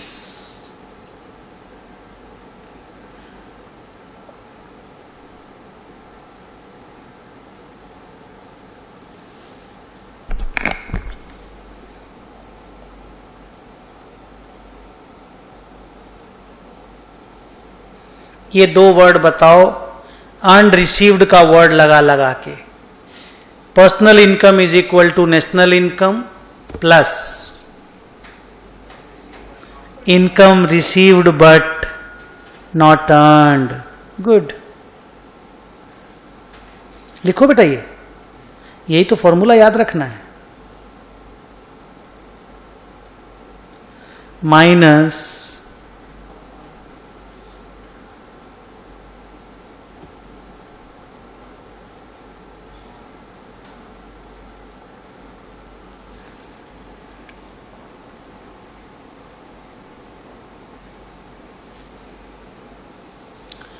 Minus income earned but not received. अब इसको थोड़ा और रिफाइन कर देते हैं, जैसे सम सॉल्व हो पाए. ये आइडिया है, ये आइडिया है. अब इसका नामकरण कर देते हैं सो दैट सम सॉल्यूशन में कंफर्ट हो जाए. लिखो NI plus transfer payments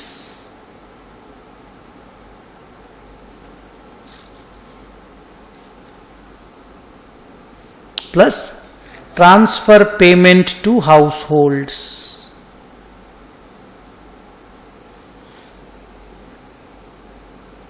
free में जो पैसा मिलता है, बिना काम का जो पैसा मिलता है, income received but not earned, minus, हाँ वो दो नाम बताओ, रिटेन्ड अर्निंग्स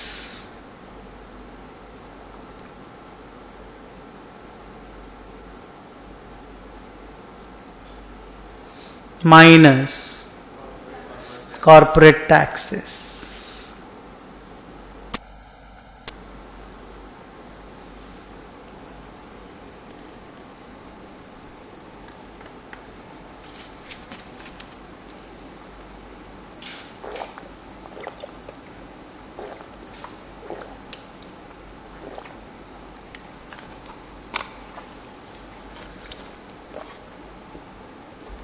अगर हाउस होल्ड लोगों को इंटरेस्ट पेमेंट करना पड़ा, मान लीजिए गवर्नमेंट या फर्म्स को, वो माइनस हो जाएगा जब आप पर्सनल इनकम निकालोगे तो. ठीक है, उसको बोलते हैं नेशनल डेट इंटरेस्ट. क्या बोलते हैं? National debt interest. अगर नेशनल डेट इंटरेस्ट लिखा हुआ है तो इसका मतलब इन लोगों को मिला है, हाउस होल्ड लोगों को मिला है नेट नेशनल डेट इंटरेस्ट, तो वो पर्सनल इनकम को इंक्रीज कर देगा. लिखो we have to deduct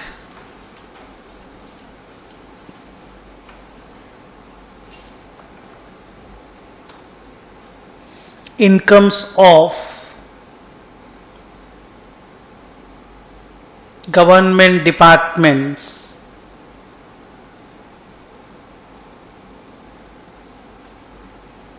we have to deduct the incomes of government departments to compute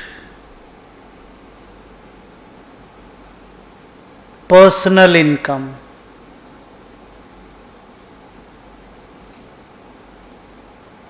To compute personal income. Now, एक बार मैं इस डिस्कशन को यहां पर रेस्ट देता हूं. ठीक है, नीचे लिखो पैराग्राफ नंबर 14, डिस्पोजेबल इनकम.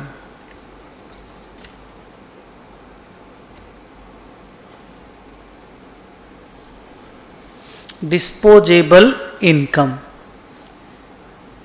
लिखो, it is that part of personal income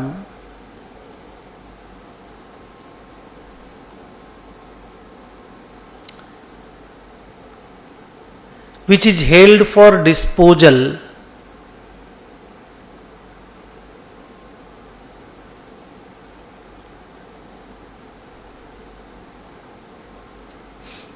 means, full stop कर दो, फुल स्टॉप कर दो, नीचे लिखो डी आई इज इक्वल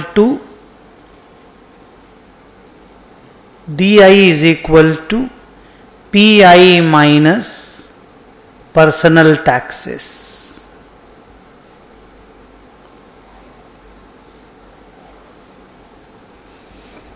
हम कमाए तो बहुत, पर आप ही तो ले लिए उसमें से आधा, नहीं समझे? तो आप अगर मेरे से पैसा ही ले लेंगे आधा, तो मेरे पास डिस्पोजेबल इनकम तो नहीं रहा ना। तो it is the disposable income which makes us happy, not the personal income. Yes और नो? तो ये कुछ एडिशनल कैलकुलेशंस और हैं जो जीडीपी के बाद और कैलकुलेट होते हैं और लोगों को बताए जाते हैं। ओके, मेरी बुक का क्वेश्चन नंबर 5 देखोगे।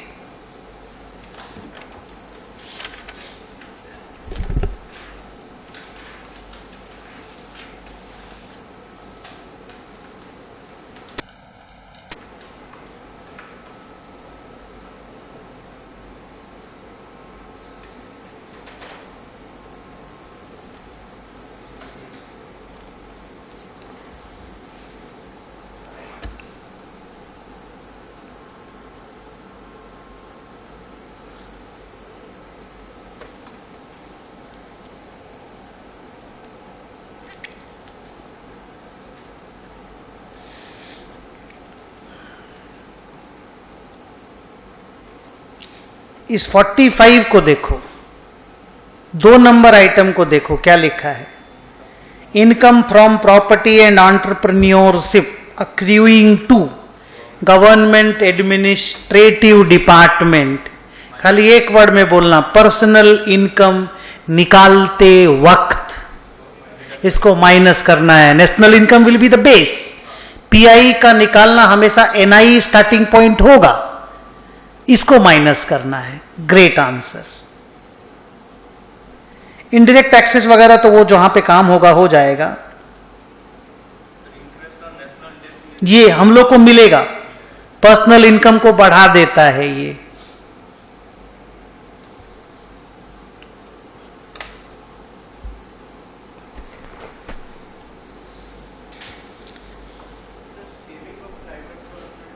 सेम चीज, एक होता है जो गवर्नमेंट डायरेक्ट कंट्रोल करती है, एक होता है जो गवर्नमेंट इनडायरेक्ट कंट्रोल करती है। जो डिपार्टमेंट ऊपर लिखा है ना, गवर्नमेंट एडमिनिस्ट्रेटिव डिपार्टमेंट्स, ये सब रेलवे फेलवे टाइप का हो गया। और जो नीचे लिखा है ना, saving of non departmental enterprises, वही पूछ रहे हैं ना, वो हो गया समझ लो एजुकेशनल इंस्टीट्यूशन टाइप का या फिनेंशियल इंस्टीट्यूशन टाइप का, उस तरह का। जैसे हेल्थ, वाटर, हम लोग इसको ऐसे भी बोलते हैं। गवर्नमेंट का जो ऊपर वाला जो एडमिनिस्ट्रेटिव डिपार्टमेंट का मतलब हो गया, ये सब मिनिस्ट्री के कंट्रोल में है। गवर्नमेंट की मिनिस्ट्री है, मिनिस्ट्री के कंट्रोल में है, जैसे रेलवे मिनिस्ट्री, नहीं समझे बात को। और नॉन डिपार्टमेंटल वाला हो गया जो गवर्नमेंट का ही है, लेकिन गवर्नमेंट सीधे कंट्रोल नहीं करती है, सब्सिडरी के फॉर्म में है, ओएनजीसी टाइप का मान लो, बीपीसीएल टाइप का कंपनी सब। चलो स्टार्ट करते हैं। पहले मांगा क्या क्या ये बताओ। नेशनल इनकम मांगा और पर्सनल इनकम मांगा। तो नेशनल इनकम का मतलब क्या हुआ पहले बोलो? एनएनपीएफसी। ये मांगा है हमसे, हम लोग को दिया हुआ क्या है? अच्छा, एनएनपीएमपी दिया हुआ है और ये मांगा है। तो बताओ ना, एनएनपीएमपी का फॉर्मुलेशन कर लेते हैं ना। एनएनपी सब तो है, सिर्फ मार्केट प्राइस से फैक्टर कॉस्ट निकालना है, तो माइनस नेट इनडायरेक्ट टैक्स कर देंगे तो हो जाएगा।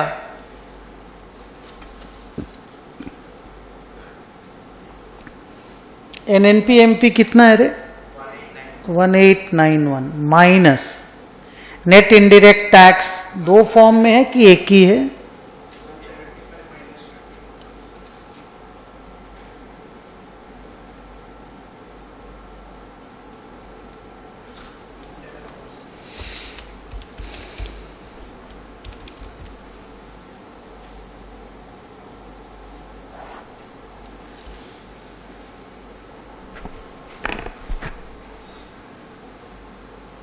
अब ना ये 1746 बेस बनेगा और ये फंडा लगाना है तुमको, income received but not earned, ये सब ऐड करना है, और income earned but not received in सबको लेस करना है।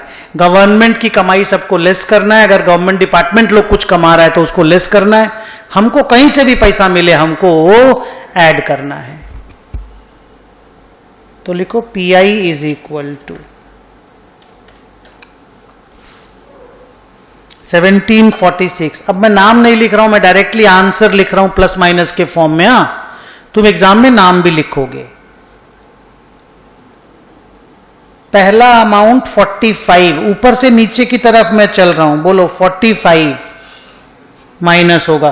क्यों माइनस होगा? सरकारी डिपार्टमेंट का इनकम है ये।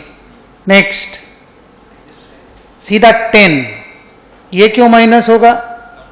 ये भी सेम गवर्नमेंट डिपार्टमेंट का ही इनकम है ये भी।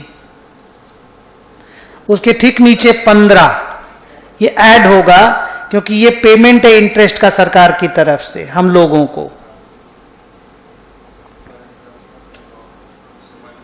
उसके बाद ट्रांसफर हम लोगों को सरकार से और रेस्ट ऑफ द वर्ल्ड से मिला, तो हम तो बेटर ऑफ हुए ना। जो चीज हमको बेटर ऑफ करती है वो पर्सनल इनकम में ऐड होती है। Plus 35 plus 20, saving of the private corporate sector, ये रिटेन्ड अर्निंग का नाम है।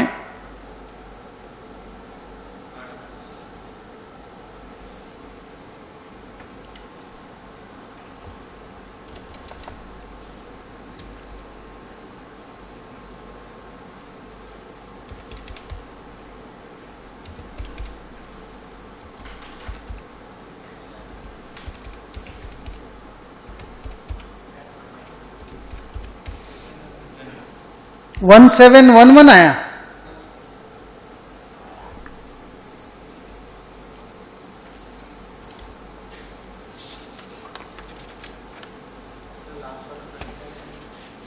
कर दिए ना, दोनों कर दिए।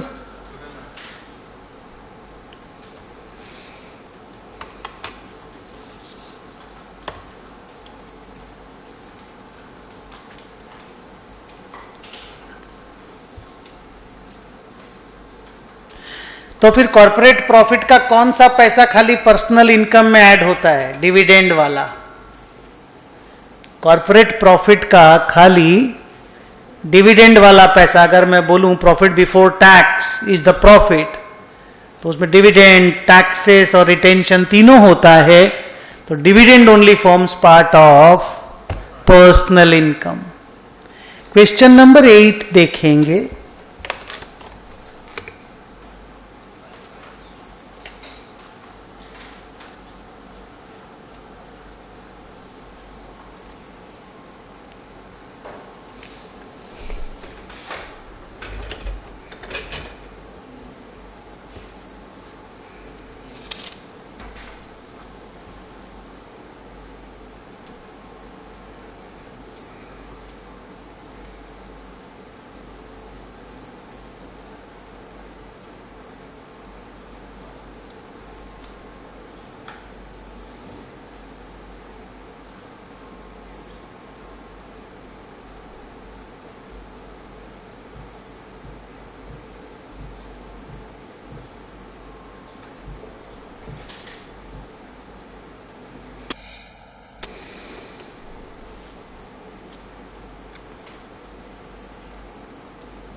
रेडी?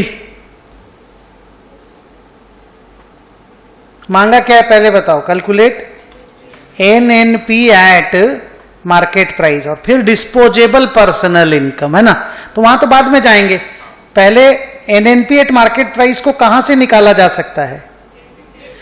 NDPFC से। तो रुको, NNPMP, रुको पहले लिखो NNPMP और डेटा अपने पास है NDPFC। तो पहले मुझे फैक्टर कॉस्ट को मार्केट प्राइस करना है। फैक्टर कॉस्ट को मार्केट प्राइस बोलो, प्लस करना पड़ेगा नेट इनडायरेक्ट टैक्सेस को, कर दूंगा। पी मैच कर रहा है, डोमेस्टिक को नेशनल करना है, NFIA ऐड कर दूंगा, नेट को नेट ही रहने देना है, कोई मुझे लगा क्रॉस करना है, नेट को नेट ही रहने देना है। तो चलिए दोनों डेटा खोजते हैं। पहले NDPFC 14,900, net indirect taxes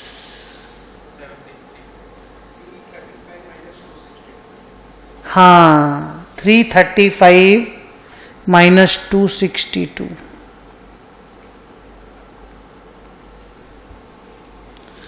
plus NFIA 80,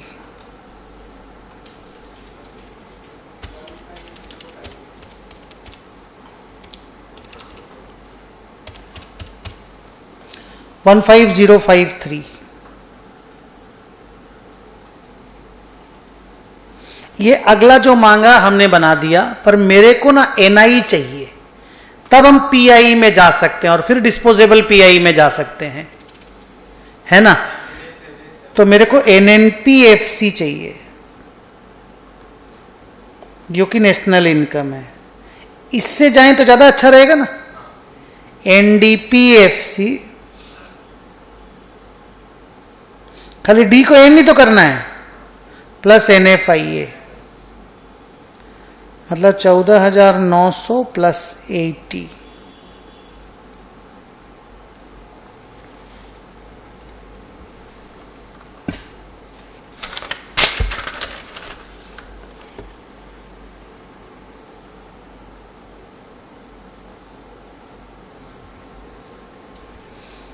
अब आ जाइए मेन काम में। हाँ, आदमी लोग का इनकम, नेशनल इनकम नहीं, पर्सनल इनकम। जो जो डेटा हो गया उसके बाद बताइए, एक एक करके मैं बोलता हूं। 150 माइनस, एक्सीलेंट। क्या दिमाग में चला कि तुमने माइनस किया? Accruing to government, good good, ऐसे ही पढ़ना पड़ता है थ्योरी का कहानी को, गुड। ठीक उसके नीचे 170 ऐड, वेरी गुड। ठीक उसके नीचे 60 ऐड, ठीक उसके नीचे का 30 ऐड। ये दोनों ट्रांसफर पेमेंट हो गए, 60 और 30। NFIA तो हो ही चुका है, इनडायरेक्ट टैक्सेस हो गया है। डायरेक्ट टैक्सेस कब माइनस करेंगे बोलो तो, जब डिस्पोजेबल इनकम निकालेंगे। डायरेक्ट टैक्स माइनस होगा। तुम लोग का फंडा में जो है ना डायरेक्ट टैक्स, हम लोग तो पेमेंट ही कर देते हैं ना सरकार को, तो हमारा तो इनकम गिरेगा, बट वो डिस्पोजेबल इनकम में। इसके बाद आ गया सीधा टैक्स ऑन कॉर्पोरेट प्रॉफिट्स, 222 नहीं, हाँ 222 माइनस, फिर आया 105।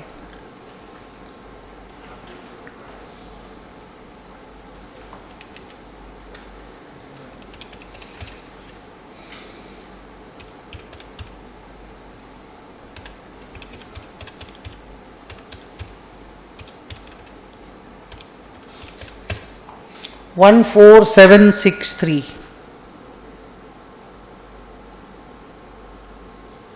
गुड, ये निकला PI।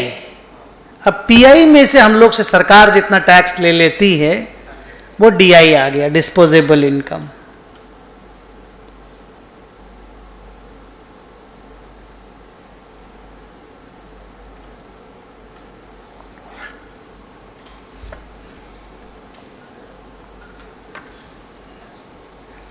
एक दो प्रैक्टिकल सम बना लेने से ना चीज पे कमांड आ जाता है, लगता है हाँ यार पढ़ते वक्त अजीब सा लग रहा था बट ठीक ही ठाक है।